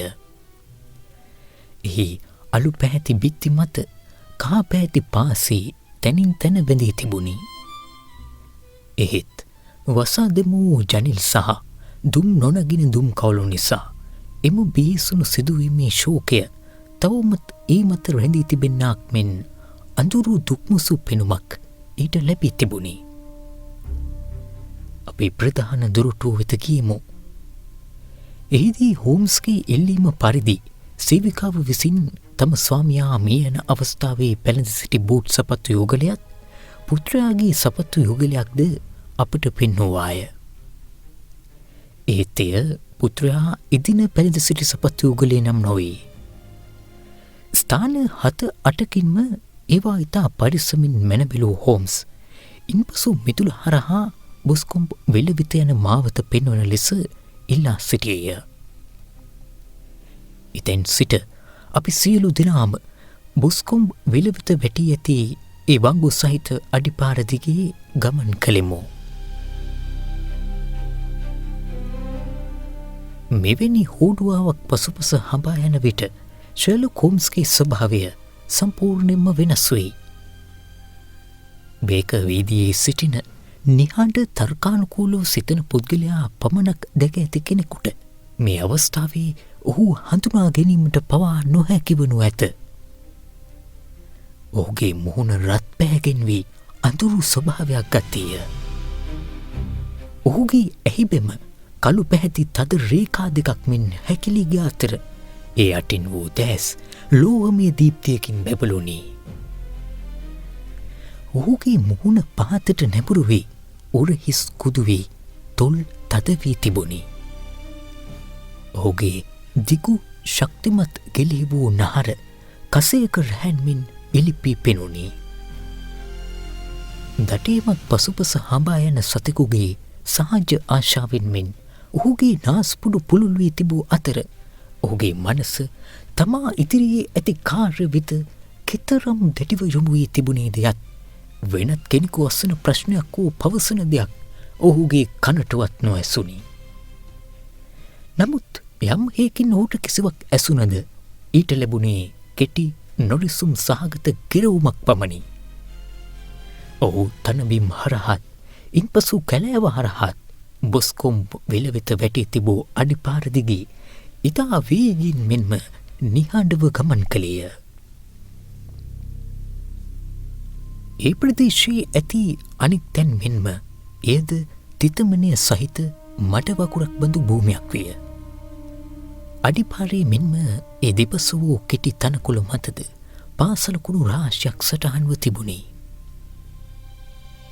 සමහර අවස්ථාවල හෝම්ස් වේගින් ඉදිරියට ගිය අතර සමහර විට එක තැනම නතර විය. එක්වරක් ඔහු අඩිපාරෙන් ඉවත් වී තනබිම දෙසටද ගමන් කළේය. ලෙස්ට්‍රේට් සහ මම ඔහුට පිටුපසින් ගමන් කළෙමු. පොලිස් පරීක්ෂකවරයා ඔහු දෙස බැලුවේ කිසිදු තැකීමකින් තොරව උපහාසාත්මක හැඟීමකිනි. ඒත් මා මගේ මිතුරා දෙස බලා සිටියේ ඔහුගේ මේ සෑම ක්‍රියාවක්ම කුමන හෝ නිශ්චිත අරමුණක් කරා යොමු වී ඇති බවට වූ දැඩි විශ්වාසයෙන් යුතුව ඉතා උනන්දුවෙනි. බොස්කොම්බ් වෙල යනු යාර 50ක් පමණ පළලැති බටපඳුරු වලින් වට වූ කුඩා ජලාශයකි. එය පිහිටා තිබෙන්නේ හාදලි ගොවිපළ සහ ධනවත් ටර්නර් මහතාගේ පෞද්ගලික උද්‍යානය අතර මාහිමිය. විලෙන් එහා පැත්තේ වූ කැලෑවට ඉහළින් ඒ ධනවත් ඉරම් හිමියාගේ මන්දිරය පිහිටි ස්ථානීය සලකුණු කරන රතු පැහැති උස්කොත් අපට දැකගත හැකි විය. විලේ හාදලි ගොවිපොළ දෙසින් වූ මායිමේ කැලෑව ඉතා ඝනව වැවී තිබුණි. ගස්පේලිය සහ විලයිනේ වූ බටපඳුරු අතර යාර 20ක් පමණ පළලැති තිත තනකොළ සහිත පටු තීරුවක් විය. මලසිරුර සොයාගත් ස්ථානය ලෙස්ට්‍රීට් විසින් අපට පෙන්වා දුන්නේය. පොළොව කෙතරම් තිත් වී තිබුණේ දෙයත් පහරකෑ මිනිසා බිම වැටුණු ආකාරයේ පෙන්වන සලකුණු මට පවා ඉතා පැහැදිලිව දැකගත හැකි විය. එහෙත් හෝම්ස්ගේ ඒ උනන්දු සහගත මුහුණ සහ සියුම්ව පරීක්ෂා කරන දෑස් දෙස බැලූ විට පෑගී ගිය ඒ තනකොළ මතින් ඔහුට තවත් බොහෝ දෑ කියවාගත හැකි බව මට වැටහුණි. ඉව අල්ලන සුනකෙකු මෙන් ඒ අවට රවුමක් දිව ගිය ඔහු ඉන්පසුව ලෙස්ට්‍රේට් දෙසට හැරුණේය. ඔබ මොකටද මේ විලට බැස්සේ? හෝම්ස් ලෙස්ට්‍රේට්ගෙන් ඇසුවේය. මම රේකයකින් විලේ පතුර පීරල බැලුවා. මම හිතුවා ආයුධයක් හරි වෙනත් මොකක් හරි හොඩුවාවක් හරි විලේ තියෙයි කියලා. ඒත් කොහොමද දෙවියනේ ඔබ?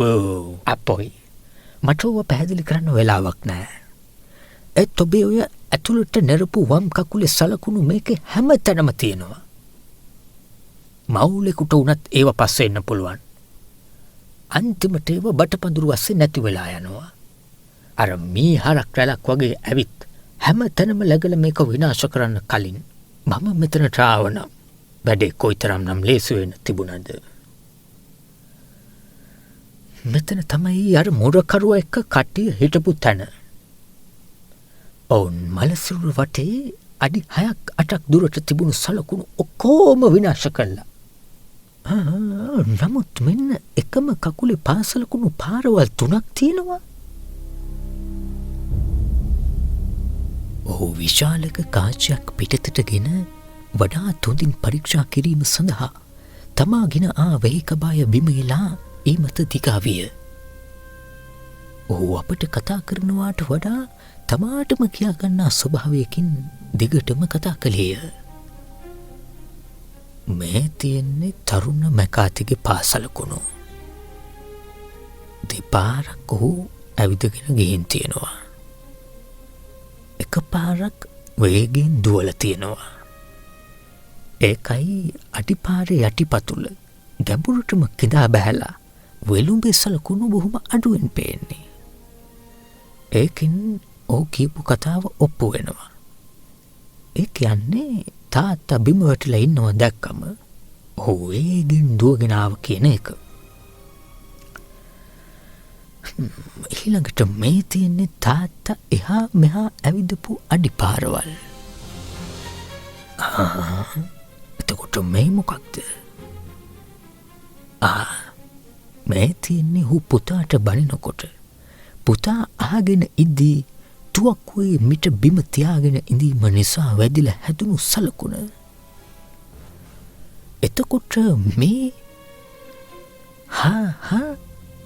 මේ මොනවද? ඇඟිලි තුඩු වලින් 4 සැටයක්. හරිම අසාමාන්‍ය සපත්තු ජාතියක්. ඒවා යනවා ආපහු එනවා. ඒක වෙන්නේ නැත්තේ අර කබාය ගන්න ඉදි වෙන්නේ නැති. දැන් බලමු ඒවා කොහෙන්ද කියලා.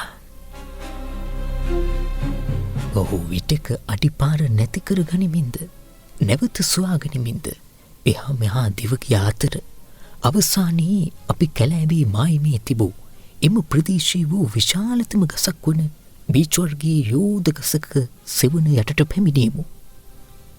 හෝම්ස් ගස වටා ගොස් අනෙක් පසටද ගමන් කළ අතර සතුටින් කෑගසමින් නැවත වරක් බිම දිගා විය. ඔහු සෑහෙන වෙලාවක් එලෙස රැඳී සිටමින් වියලි කොළ සහ රොඩු කැබලේ එහා මෙහා කරමින් සිටියේය. දෝවිලි මෙන් පෙනුණු යමක් ඔහු ලියුම් කවරයට එකතු කරගත්තේය. ඔහු විශාලන කාංචය භාවිත කරමින් පොළොව පමණක් නොව තමාට අතපෝන තාක් දුරට ගසේ පොත්තද පරීක්ෂා කළේය. පාසි අතර තිබූ ගල් කැබැල්ලක්ද ඉතා ඕනෑ කමින් පරීක්ෂා කළ ඔහු එයද තමා සන්තකයට ගත්තේය. ඉන්පසු ඔහු කැලෑව මැදින් වැටී තිබූ අඩිපාර දිගේ ගොස් ප්‍රධාන මාර්ගයට පිවිසි අතර එතැන් සිට සියලු පාසලකුණු මැකී ගොස් තිබුණි. මේක නම් සෑහෙන්න උනන්දුවක් ඇති කරන සිද්ධියක්. ඔහු නැවතත් තම සාමාන්‍ය ස්වභාවයට පැමිණිමින් පැවසුවේය. මට හිතෙන්නේ අර දකුණු පැත්තේ පේන අලු පාට ගෙදර තමයි මොරකරුවගේ ගෙදර. මම එතනට ගිහිල්ලා මොරකරුවත් එක්ක වචනයක් කතා කරලා ඔහුට ලියුම් කෑල්ලකුත් ලියලා එන්නම්. ඒක කළාට පස්සේ අපි දවල් කෑමට යමු. ඔබලා අශ්වකරත් ළඟට ඇවිදගෙන යන්න. මං ඉක්මනට එන්නම්.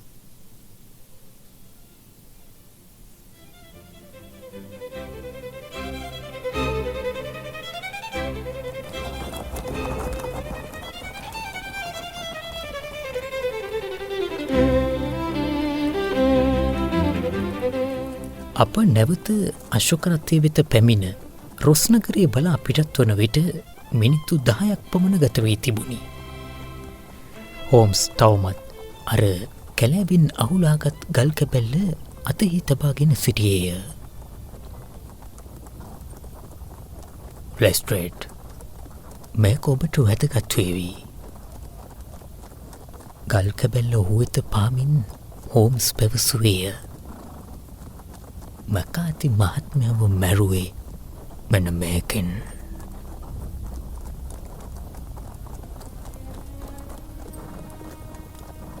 මම නම් මේකේ ලේ පැල්ලමක්වත් වෙන මොකවත් සලකුණක්වත් දකින්නේ නෑනේ.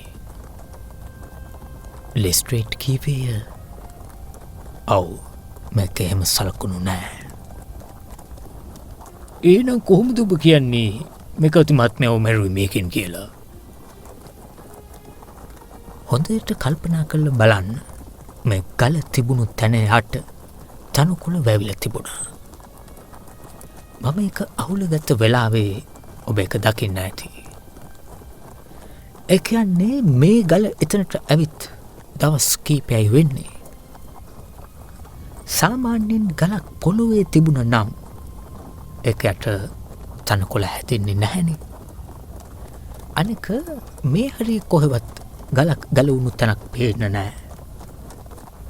ඒ කියන්නේ මේක කවුරු හරි එතනට අරගෙන ආපු එකක්. මලසිරුව ඇති වෙලා තිබුණු තුවාල වලටත් මේක හරියටම ගැලපෙනවා. ඒ වගේම වෙන ආයුධයක සලකුණක්වත් පේන්න නෑ. එතකොට කවුද මිනිමරුවා? ඔහු උස මනුස්සෙක්. වම් අතින් වැඩ කරන දකුණු කකුල ටිකක් කොර ගහන කෙනෙක්. ඔහු දාගෙන ඉන්නේ අඩිය කනකම දඩයම් සපත්තු සහ අලු පාට කබායක්. ඔහු බොන්නේ ඉන්දියානු සුරුට්ටු. සුරුට්ටු බොන්න පටයක් පාවිච්චි කරනවා. ඒ වගේම සාක්කුවේ මොටුණු පෑන් පිහයක් තියාගෙන ඉන්නවා. තවත් ලක්ෂණ ගොඩක් තියෙනවා. ඒත් මනුස්සයව හොයාගන්න දැනට ඔය ටික ඇති වෙයි. ලෙස්ට්‍රේට් හඬනග සිනසුනේය. මට නම් සාමූහික කතා විශ්වාස කරන්න අමාරුයි. ඔහු කීවේය. ඔබේ මත කොයි තරම් හොඳ වුණත් වැඩක් නැහැ. අපිට ගනුදෙනු කරන්න වෙන්නේ කරුණු කාරණා විතරක් පිළිගන්න තද ජූරියක් එක්ක. අපි බලාගෙන ඉමුකෝ. හෝම්ස් සිතා සංසුන්ව පිළිතුරු දුන්නේය. ඔබ ඔබේ ක්‍රමයට වැඩ කරන්න. මම මගේ ක්‍රමයට කරන්නම්. අද දවල්ට මට පොඩි වැඩක් තියෙනවා. ඒක ඉවර වෙලා සමහර විට සවස් දුම්රින් මම ආපහු ලන්ඩන් යාවි. එතකොට ඔබ මේ පරීක්ෂණය ඉවර කරන්නේ නැතුවම යන්නද හදන්නේ? නැහැ, ඒක ඉවරයි. ඉවරයි? එතකොට මේ අභිරහස? ඒක විසඳලා ඉවරයි. එහෙමනම් කවුද මිනිමරුව? මම අර විස්තර කරපු මහත්මයාම තමයි. ඒත් කවුද? ඒක හොයාගන්න එක තරම් අමාරු වෙන එකක් නැහැ. මේක තරම්ම සෙනග පිරිච්ච පළාතක් නෙවෙයිනේ. ලෙස්ට්‍රේට් ගණන් නොගන්නාසේ සිය උරහිස් ඉසුවේය. හෝම්ස් මහත්මයා, මම ප්‍රායෝගිකව හිතන මිනිහෙක්. කකුලක් කොර ගහන්න වම් අතින් වැඩ කරන මිනිස්සෙක්ව හොයා මේ මුළු පළාතෙම ඇවිදින්න මට නම් කොහොමදවත් බෑ. එහෙම කළොත් ස්කොට්ලන්ඩ් යාඩ් එකේ අනිත් අය මම වීලුවක් කරගනීවි. හොඳයි. හෝම්ස් සිතා සංසුන්ව පැවසුවේය. මම ඔබට අවස්ථාවක් දුන්නා. ඔන්න ඔබේ නවාතන්ටම අපි ආවා ලෙස්ට්‍රේට්. ගිහින් එන්නම්. මම මෙහෙන් යන්න කලින් ඔබට පොඩි පණිවිඩයක් එවන්නම්කෝ.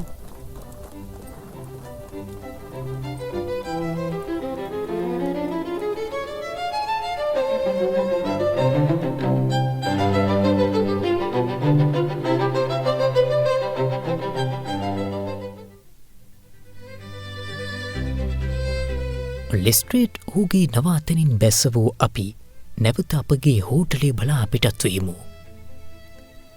අපි එහි යන විටත් කෑම මේසේ මත දිවා ආහාරය සූදානම් කර තිබුණි.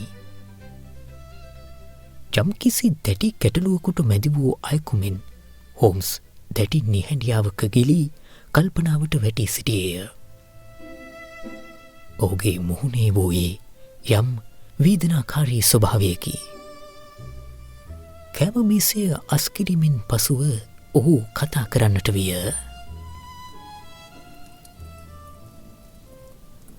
මේ අහන්න වොට්සන්. ඔය පුටුවෙන් වාඩි වෙලා මම කියන දේ ටිකක් අහගෙන ඉන්නකෝ. මට දැන් මම මොකක්ද හරියටම කරන්න ඕන කියලා හිතාගන්න අමාරු තත්ත්වයක ඉන්නේ. ඒ නිසා මට දැන් ඔබේ උපදෙස් ගොඩක්ම වටිනවා. සොරුට්ටුවක් දල්වා ගන්න. මම විස්තර කරන්න පටන් ගන්නම්.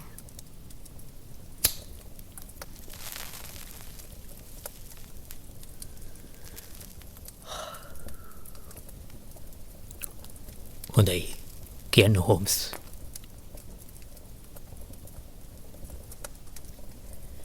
මේ සිද්ධියේ තරුණ මැකාති කියපු කතාවේ අපි දෙන්නගෙම අවධානය එක්වරම ඇතිල ගිය කරුණු දෙකක් තියෙනවා. නමුත් ඒ කරුණු දෙකින් මට හිතුනේ ඔහු නිවැරදි කරුවෙක් කියලා. නමුත් ඔබට හිතුනේ ඔහු වැරදි කරුවෙක් කියලා. පළවෙනි එක තමයි පුතා කියන විදිහට තාත්තා ඔහුව දකින්නත් කලින් කූයි කියලා කෑ ගහපු එක. අනිත් එක තමයි මැරෙන්න වැටිලා ඉද්දි ඔහු අර මීයෙක් ගැන කියපු පුදුම හිතෙන කතාව. ඊට අමතරව ඔහු තව වචන කිහිපයක්ම මුමුණලා තියෙනවා. ඒත් පුතාට ඇහිලා තියෙන එපමණයි. ඉතින් අපේ පරීක්ෂණය පටන් ගන්න ඕන ඔන්න ඔය කරුණු දෙක පදනම් කරගෙන. අපි මුලින්ම හිතමු මේ තරුණයා කියන කතාව සම්පූර්ණයෙන්ම ඇත්තක් කියලා. එහෙමනම් අර කූයේ කියලා කෑ ගහපු එකේ තේරුම කුමක්ද? ඒක පැහැදිලිවම පුතාට කතා කරන්න කරපු සංඥාවක් වෙන්න බෑ. තාත්තා ඒ වෙනකොට හිතාගෙන හිටියේ පුතා ඉන්නේ බ්‍රිස්ටල් වල කියලානේ. ඒ වගේම පුතා කියන විදිහට ඔහුට ඒ සද්ද ඇහිලා තින්නෙත් අහම්බෙන්. ඒ කෝයි කියන කෑගහිල්ලෙන් අදහස් කළේ ඔහු හමු වෙන්න හිටපු කෙනාගේ අවධානය දිනා ගන්න එක. ඔය කෝයි කියන්නේ ඔස්ට්‍රේලියාවේ අයටම ආවේනික වුණු ඒ අය අතර පාවිච්චි කරන කෑගැසීමක්. ඒ නිසා බොස්කොම්බ් වෙල ළඟදී මැකාතිව හමු වෙන්න හිටපු කෙනා අනිවාර්යෙන්ම ඔස්ට්‍රේලියාවේ ජීවත් වුණු කෙනෙක් වෙන්නම ඕන කියලා අපිට හොඳටම අනුමාන කරන්න පුළුවනි. එතකොට අර මීයා, ඒ කියන්නේ අර රැට් ගැන කියපු කතාව මොකක්ද? ෂර්ලොක් හෝම්ස් තම සාක්කුවෙන් නමා තිබූ කඩදාසියක් ගෙන එය මේසේ මත දිගහැරියේය. මැතින් වික්ටෝරියා ප්‍රාන්තයේ සිටියමක්. මම ඊරා විදුලි පණිවුඩයක් යවලා බ්‍රිස්ටල් වලින් තමයි මේක ගෙන්වා ගත්තේ. ඔහු එම සිටීමේ එක් කොටසක් තම අතින් වසා ගත්තේය. දැන් ඔබට මොකක්ද කියවන්න පුළුවන්? රැට්, මම කියවෙමි. එතකොට දැන් ඔහු සිය අත ඉවතට ගනිමින් ඇසීය. බැලරට් හරියටම හරි. අර මනුස්සයා කියන්න උත්සාහ කරලා තියන්නේ ඔන්න ඔය වචනය. ඒත් පුතාට ඇහිලා තියන්නේ ඒකේ අන්තිම අකුරු ටික විතරයි. ඔහු උත්සාහ කරලා තියන්නේ තමන්ව මරපු කෙනාගේ නම කියන්න. ඒ කියන්නේ බැලරට් වලින් ආපු අහවලා කියලා. ඒක නම් හරිම පුදුමයි. මම විශ්මයෙන් කීවෙමි. ඒක හරිම පැහැදිලි දෙයක්. ඉතින් දැන් ඔබට පේනවා ඇති මම සැකකරුවගේ පරාසය දැන් ගොඩාක් දුරට අඩු කරලා තියෙන කියලා. ඊළඟ කාරණය අර අලු පාට කබායක් ගැන කියවුණු එක. පුතා කියන දේ ඇත්තක් කියලා අපි පිළිගත්තොත් මිනිමරුව ළඟ අලු පාට ඇඳුමක් තිබුණ කියන එකත් ස්ථිරයි. දැන් අපි නිකන් අනුමාන කිරීම වලින් එළියට ඇවිත් බැලරට් වලින් ආපු අලු පාට කබායක් අඳින ඔස්ට්‍රේලියානු ජාතිකයෙක් කියන ස්ථිර නිගමනයට දැන් ඇවිත් තියෙනවා. මේ ඔස්ට්‍රේලියානු ජාතිකයා මේ පළාත ගැන හොඳින් දන්න කෙනෙක් වෙන්න ඕන. මොකද මේ විල ළඟට එන්න පුළුවන් ගොවිපොළ පැත්තෙන් හරි වත්ත පැත්තෙන් හරි විතරයි. පිටස්තරෙක්ට ඔහේ ඇවිදගෙන ඇවිත් එතනට එන්න බෑ. ඔව්, ඒක නම් ඇත්ත. ඔන්න ඔතනින් පස්සේ තමයි අපි අද ගියපු ගමන වැදගත් වෙන්නේ.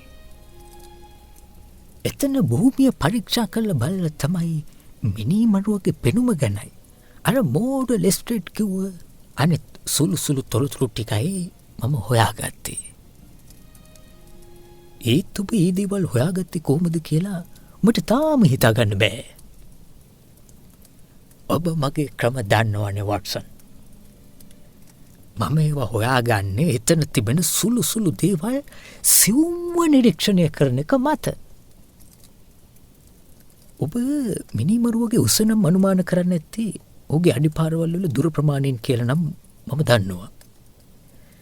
ඔහුගේ සපත්තු ගැනත් අඩිසලකුණු වලින් හොයාගන්න පුළුවන්.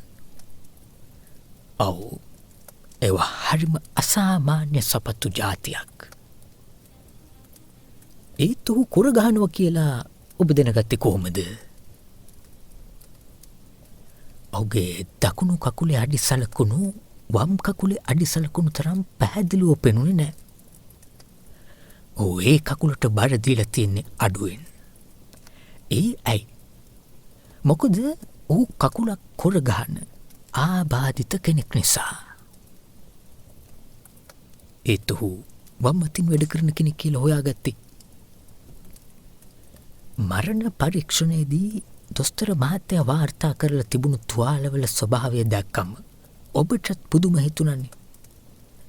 පහර වැදිලා තියෙන්නේ හරියටම පිටිපස්සෙන්. නමුත් තුවාලය තියෙන්නේ වම් පැත්තේ. ඉතින් වම් අතින් වැඩ කරන මිනිස්සෙක් ඒ පහර ගැහුවොත් මිසක් ඒක හිම වෙන්නේ කොහොමද? තාත්තයි පුතයි කතා කර කර ඉන්න වෙලාවේ ඔහු හැංගිලා ඉඳලා තියෙන්නේ අර ගහ පිටිපස්සේ. ඔහු එතන ඉඳගෙන සිගරට් පවා බීලා තියෙනවා. මට එතනින් සිගරට් අලු ටිකක් හම්බුණා. දුම්කොළ අලු ගැන මට තියෙන විශේෂ දැනුම නිසා එක ඉන්දියානු සිගරට් එකක අලු කියලා මට හරියටම කියන්න පුළුවනි.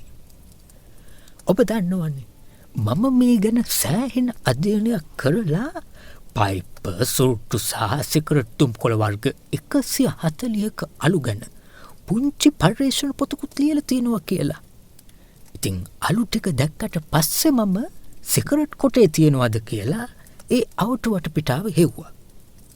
අන්තිමට පාසි අතරට විසි කරලා තිබුණු ඒ සිගරට් කොටේ මට හම්බුණා.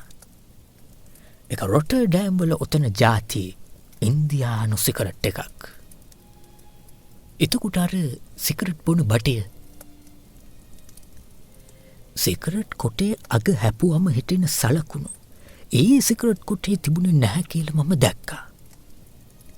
ඒ කියන්නේ අනිවාර්යයෙන්ම ඔහු ඒකට බටයක් පාවිච්චි කරලායි බීලා තියෙන්නේ.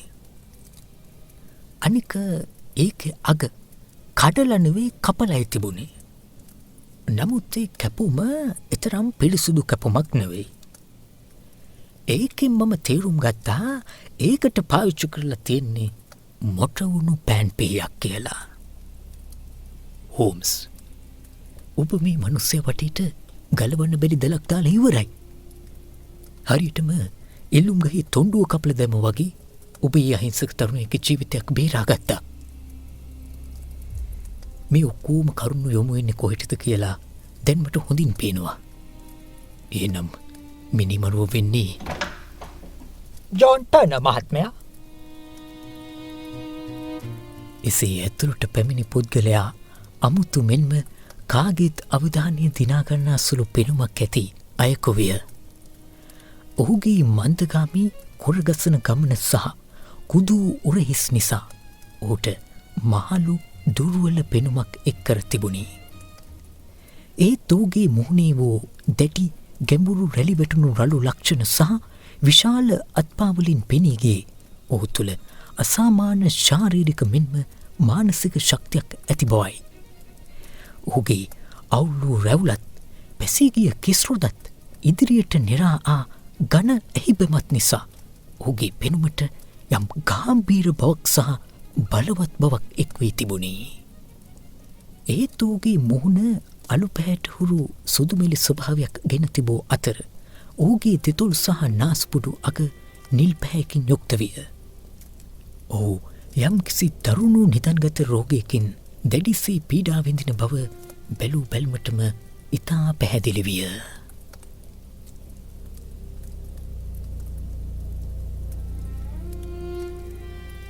කරුණා කරලා සෝපාවෙන් වාඩි වෙන්න. හෝම්ස් ඉතා කාරුණිකව පැවසුවිය. ඔබට මගේ ලිපිය ලැබුණ නේද? ඔව්. මුරකරුව ඒක මට ගෙනත් දුන්නා. ඔබ ඒක කියලා තිබුණා අනවශ්‍ය කතා හැදිනක වළක්වන්න මාව මෙතනදී හමු වෙන්න ඕන කියලා. ඔව්. මම ඔබේ මන්දිරයට ආවනම් මිනිස්සු එක එක කතා හදයි කියලා මට හිතුණා. ඉතින් ඇයි ඔබට මාව හම්බ වෙන්න ඕන උනේ? ඔහුගේ ප්‍රශ්නයට පිළිතුර ඒවන විටත් ලැබී තිබුණක් මෙන් දැඩි ලෙස විඩාපත් වී තිබූ දෑස්වල පිරුණු බලවත් වේදනාවින් යුතුව ඔහු මගේ මිතුරා දෙස බැලුවේය. ඔව්. වචනවලට වඩා ඔහුගේ බැල්මට පිළිතුරු දෙමින් හෝම්ස් පැවසුවේය. ඔබ හිතන දේ හරි. මැකාති ගැන මම හැම විස්තරයක්ම දන්නවා. මහලු මිනිසා තම දෑතින්ම මුහුණ වසා ගත්තේය. දෙවියනේ මට පිහිට වෙන්න. ඒත් මම අර තරුණයට කිසිම කරදරයක් වෙන්න ඉඩ තියන්නේ නැහැ. උසාවියේදී නඩුව ඔහුට විරුද්ධව යනවා නම් විතරක් මම ඇත්ත එළියට දාන්නයි හිටියේ. ඒ ගැන මම ඔබට පොරොන්දු වෙනවා. ඔබ එහෙම කියපු එක ගැන මට සතුටුයි. හෝම්ස් බැරෑරුම් ලෙස කීවේය. මම මේ වෙනකොටත් මම කරපු දේ බරපතලකම දන්නවා. ඒත් මම නොකිව්වේ මගේ ආදරණීය දුව නිසා. මම අත්තරංගුවට ගත්ත කියලා ආරංචි වුණාම ඇයට ඒක දරා ගන්න බැරුව ඇයගේ පපුව පැලේවී. සමහර විට එහෙම දෙයක් වෙන එකක් නැහැ. හෝම්ස් පැවසුවේය. ඒ කොහොමද? මම පොලිස් නිලධාරියෙක් නෙමෙයිනේ. මම දන්න විදිහට මාව මෙහෙට ගෙන්න ගත්තේ ඔබේ දුව. ඉතින් මම වැඩ කරන්නේ ඇය වෙනුවෙන්. නමුත් කොහොම හරි අපි අර මකාති තරුණයව බේර ගන්න ඕන. මම මැරෙන්න ඉන්න මිනිහෙක් හෝම්ස් මහත්මයා. මහලු ටන කීවේය. අවුරුදු ගානක ඉඳන් මට දිය වැඩියාව තියෙනවා. දොස්තර මහත්තයා කියන්නේ මට තව මාසයක් ජීවත් වෙයිද කියලත් සැකයි කියලා. ඉතින් හිට කිසිරක මැරෙනුවට වඩා මම කැමති මගේම ගෙදර වාලයට මැරෙන හෝම්ස් මහත්මයා.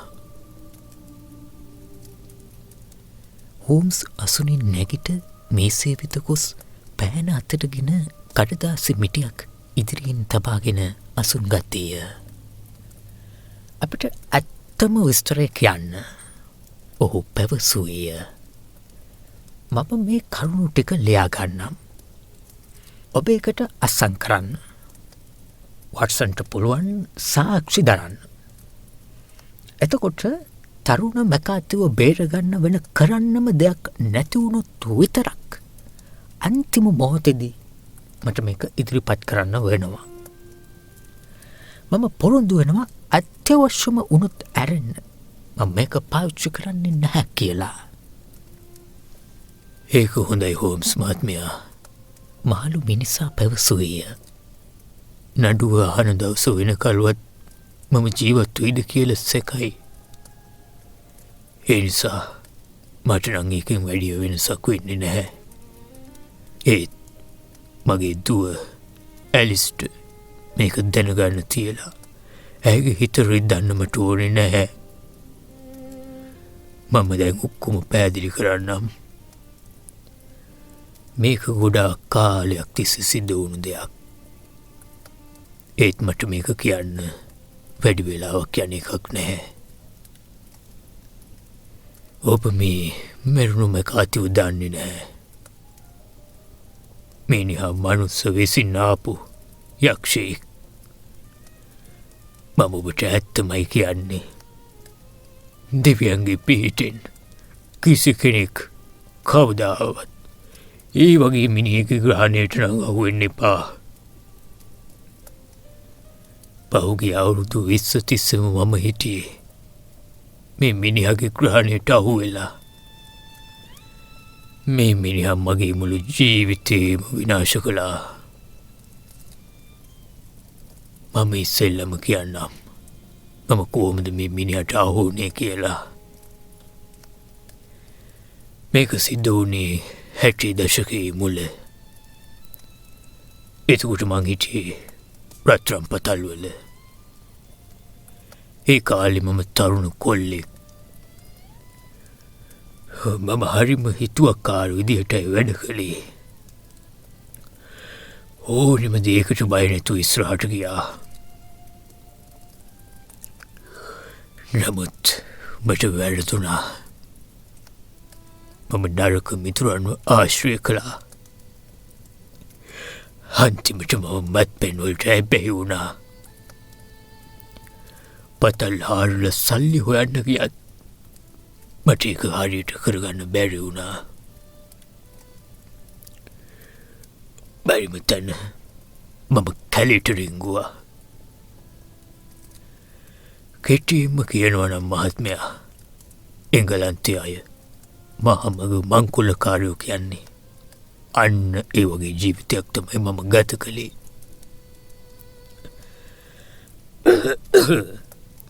අපේ කල්ලි 6 දෙනෙක් හිටියා. අපි ගත කළේ පුදුම නිදහස්, ඒ වගේම දරුණු ජීවිතයක්. ඉඳලා හිටලා අපි ලොකු වත්තක් කොල්ල කෑවා. එහෙම නැත්තම් පතල්වල බඩු අරන් යන කරත්ත මහපාරේ නවත්වලා මංකොල්ල කෑවා. ඒ මිනිස්සු මාව දැනගෙන හිටියේ බැලරොට්ටුවල බ්ලැක් ජැක් කියන නමින්. අදටත් ඒ මිනිස්සුන්ට අපේ බැලරොට් කල්ලි ගැන හොඳට මතකයි. දවසක් රත්රන් තොගයක් අරගෙන බැලරොට් ඉඳන් මෙල්බන් වලට යන ආරක්ෂක කණ්ඩායමක් ගැන අපිට ඔත්තුවක් ලැබුණා. අපි මහමග රැකලා ඉඳලා උන්ට පාර දුන්නා. ඒකේ ආරක්ෂාවට බටියෝ 6 දෙනෙක් හිටියා. අපි අයත් 6 දෙනයි. ඒ නිසා සටන දරුණු වුණා. නමුත් අපි මුලින්ම තියපු වෙඩි වරුසාවෙන්ම ඔවුන්ගේ 4 දෙනෙක්ම අශ්වයන්ගෙන් බිමට ඇදගෙන වැටුණා. කොමුණත් ඒ රත්රන් ටික අරගන්න කලින් අපේ කල්ලියේ 3 දෙනෙක්මත් එතනම මැරුණා. මම වගේ පිස්තෝලෙ දික් කළා.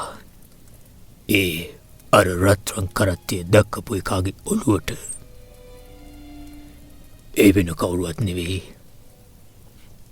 මේ මැරුණු මැකාති. මම ඉතාම මුගේ ඔළුව කුඩු පට්ටම් කළා නම් කියලා මට දැන් දෙවියන් පල්ලා හිතෙනවා. මම දැක්කා උගේ අර නපුරු පුංචි ඇස් දෙකින් මගේ මූණේ හැම අඟලක්ම මතක තියාගන්නවා වගේ මන් දිහා කන්න වගේ බලාගෙන හිටපු හැටි. අපි රත්රන් ටිකත් අරගෙන පැනගත්තා. ඊට පස්සේ අපි සල්ලිකාරයෝ වුණා. කාටුවත්ම සැකයක් හිතෙන්නේ නැති වෙන්න අපි එංගලන්තයට පැනගත්තා. එහෙදි මම මගේ පරණ මිතුරන්ගෙන් වෙන් වුණා.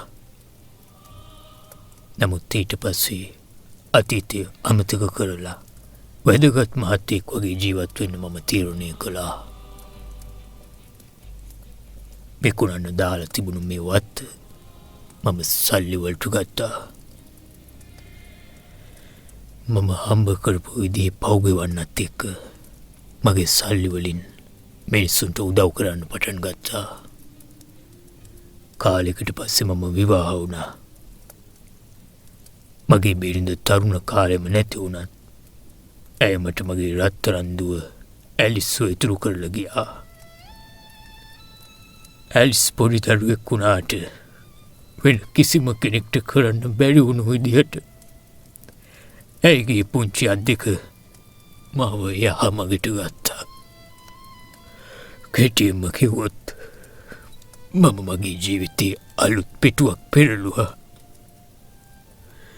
මම මගේ අතීතයේ වුණු වැරදි හදාගන්න මම මගේ උපරිමය කළා.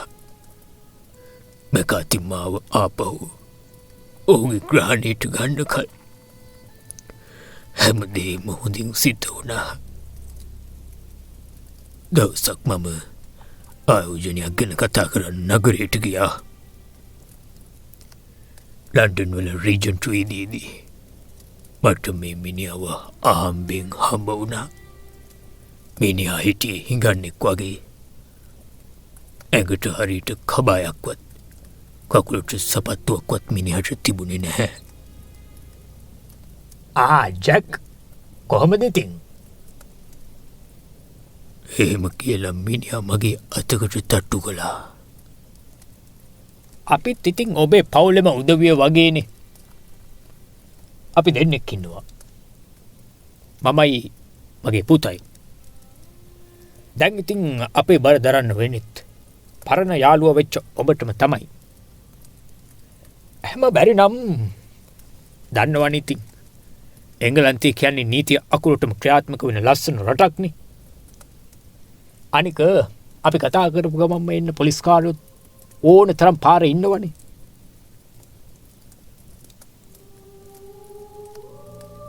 ඉතින් මිනිහා කූඩැල්ලෙක් වගේ මගේ ඇඟේ ඉල්ලිලා මේ පළාතට ආවා.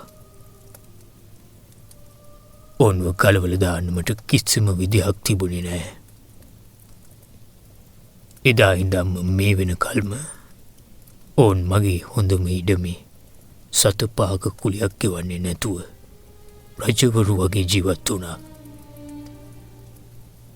මට කිසිම විවේකයක් තිබුණේ නැහැ. සැනසීමක් තිබුණේ නැහැ.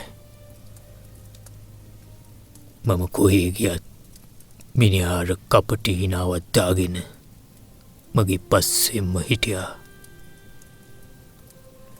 මගේ දුව ඇලිස් ලොකු වෙද්දී මේ තත්ත්වය තවත් දරුණු වුණා. මම හිටියේ පොලිසියට බය වෙනවට වඩා මගේ අතීතය දුව දැනගනී කියන බයට.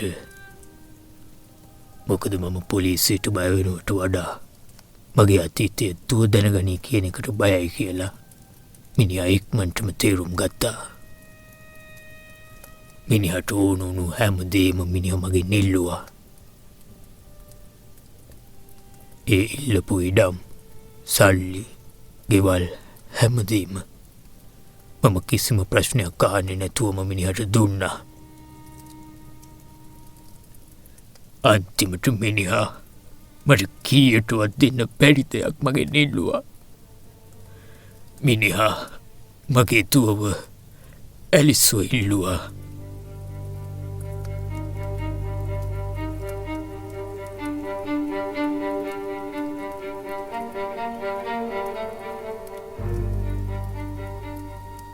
දැන් ඔහුගේ පුතා ලොකු මිනිහෙක්. මගේ දුවත් එහෙමයි. මම ලොකු අසනීපයකින් ඉන්නේ කියලා මිනිහා දන්න නිසා මිනිහා හිතුවා මගේ මුළු දේපලම ඔහුගේ නමට ලියාගන්න මේක තමයි හොඳම වෙලාව කියලා. එතනදි මම තද තීරණයක් ගත්තා. මිනිහාගේ ඔය ශාපලත් පරම්පරාව මගේ පරම්පරාවේ පිරිසිදු ලේක කලවම් කරගන්න මං කොහොමටවත් ඉඩ තියන්නේ නැහැ. මට අර තරුණයාත් එක්ක කිසිම තරහක් නැහැ.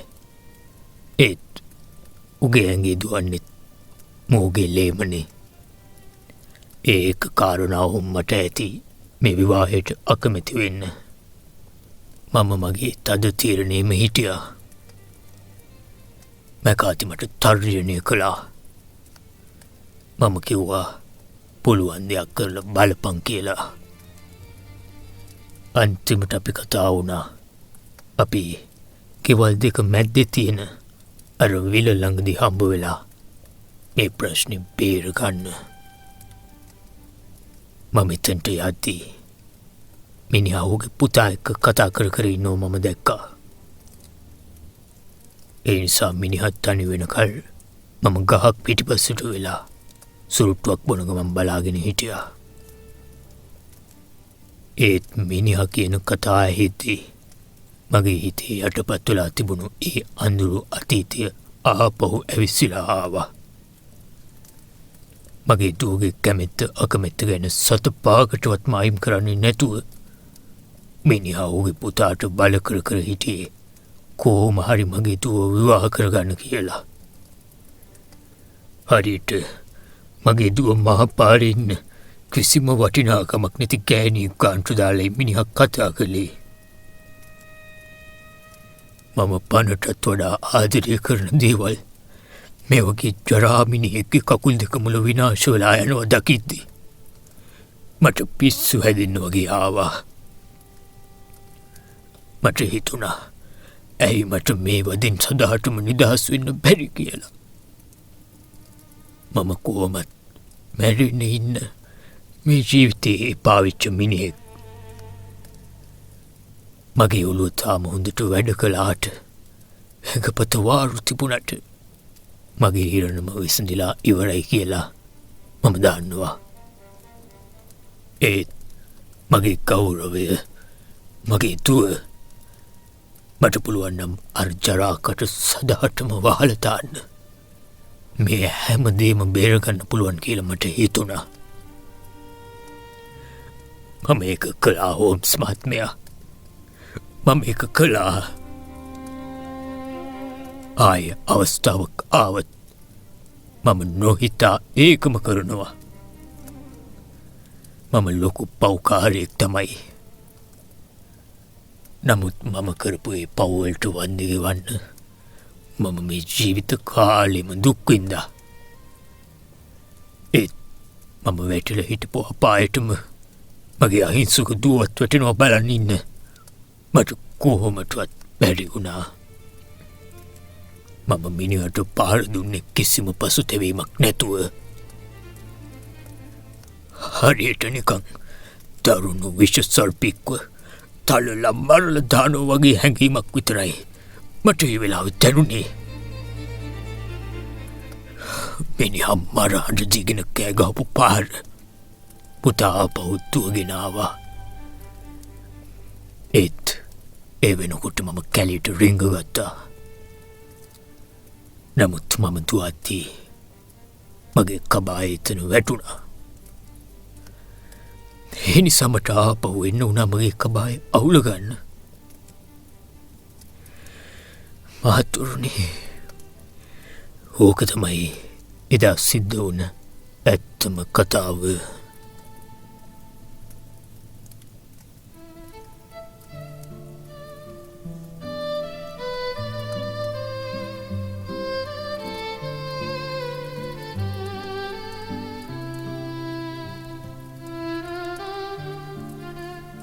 හොඳයි. ඔබට දඩුවම් නියම කරන එක මගේ රාජකාරිය නෙවෙයි. හෝම්ස් සකස් කර තිබූ ප්‍රකාශයට මහලු මිනිසා අත්සන් තබන විට හෝම්ස් පැවසුවේය. ඔබ වැටුණු ඒ වගේ අවාසනාවන්ත තත්ත්වයකට නම් අපි කවදාවත් නොවැටේවා කියලා මම ප්‍රාර්ථනා කරනවා. මමත් එහෙම ප්‍රාර්ථනා කරනවා මහත්මයා. ඉතින් දැන් ඔබ මොකක්ද කරන්න හිතාගෙන ඉන්නේ? ඔබ දැන් ඉන්න සෞඛ්‍ය තත්ත්වය ගැන සලකා බැලුවම මම මොකුත්ම කරන්නේ නැහැ.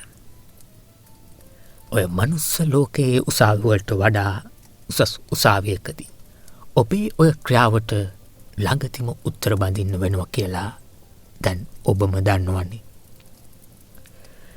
මම මේ පාපොච්චාරණය ළඟ තියාගන්නවා. තරුණ මැකාතිට මරණ දඬුවම නියම වුණොත් විතරක් මට සිද්ධ වෙනවා මේක පාවිච්චි කරන්න. එම නොවුනොත් මේ කඩදාසිය කිසිම මිනිසෙකුගේ ඇහැකට ගැටෙන එකක් නෑ. එවගේම ඔබ ජීවතුන් අතර හිටියත් නැති වුණත් ඔබේ මේ රාස අපි ළඟ සදාටම සුරක්ෂිතව තියේවි. එහෙමනම් මම ගිහින් එන්නම් හෝම්ස් මහත්මයා. මහලු මිනිසා ඉතා හැඟීම්බරව කීවේය. ඔබටත් කවදා හරි දවසක මරණ මංචකයට යන්න වුණු දවසක අද ඔබ මගේ මරණ මංචකයට දුන්නු මේ සැනසිල්ල ගැන මතක් වෙලා ඔබටත් ලොකු සැනසීමක් දැනේවි. ඔහුගේ ඒ යෝධ සිරුර වෙවුලමින් පය පැටලිමින් ඔහු ඉතා අමාරුවෙන් කාමරෙන් පිටව ගියේය.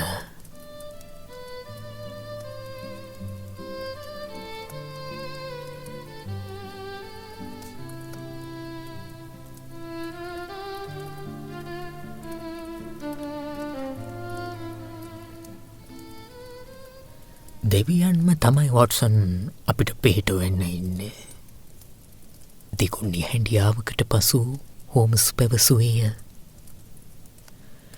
ඉරණම ඇයි මේ අසරණ අහිංසක මිනිස්සුත් එක්ක මේ වගේ සෙල්ලම් කරන්නේ? මේ වගේ සිද්ධියක් අහන්න ලැබෙන හැම වෙලාවකම මට මතක් වෙන්නේ බැක්ස්ටර් කියපු වචන ටික. ඒ වෙලාවට මට නිකම්ම කියවෙනවා වොට්සන් දෙවියන්ගේ පිහිටක් නොතිබුණා නම් ෂර්ලොක් හෝම්ස්ට අත්වෙන්නේ ඔය ඉරණමම තමයි කියලා.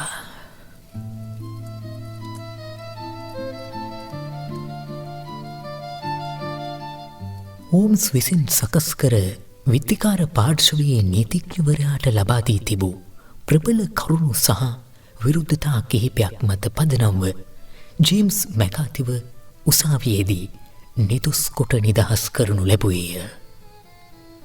අපගේ ඒ හමුවීමෙන් පසුව මහලුට්ටන තවත් මාස 7ක් ජීවත් වූ නමුත් මේ වන විට ඔහු මියගොස් අවසන්ය.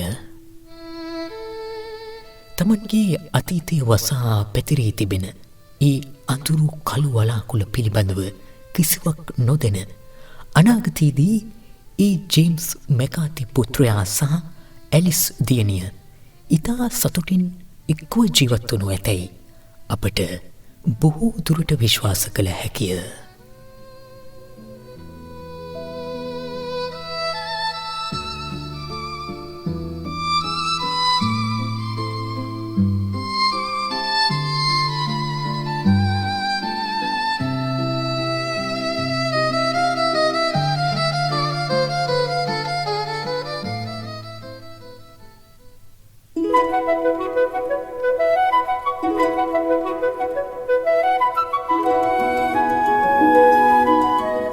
එසේ අවසන් වූයේ ශ්‍රීමත් ආතර් කොනන් ඩොයිල් විසින් රචිත 4වෙනි ෂර්ලොක් හෝම්ස් කෙටිකතාවයි. පරිවර්තනය මිතෝරියන් ඔඩියෝ ස්ටෝරීස් කණ්ඩායම. හඬකැවීම සහ නිෂ්පාදනය සුපුන් ප්‍රියමෙත්මාල්. පටිගත කිරීම CN audio cast recording studio. ඔබ වෙත ගෙන ආවේ මිතෝරියන් ඔඩියෝ ස්ටෝරීස් YouTube නාලිකාවයි. තවත් ඔඩියෝ ස්ටෝරීස් වෙත සවන්දීමට මිතෝරියන් ඔඩියෝ ස්ටෝරීස් නාලිකාව දැන්ම සබස්ක්‍රයිබ් කරන්න. හමුමු මීළඟ ෂර්ලොක් හෝම්ස් කෙටිකතාවෙන්. ඔබට සුවදායි ජීවිතයක්.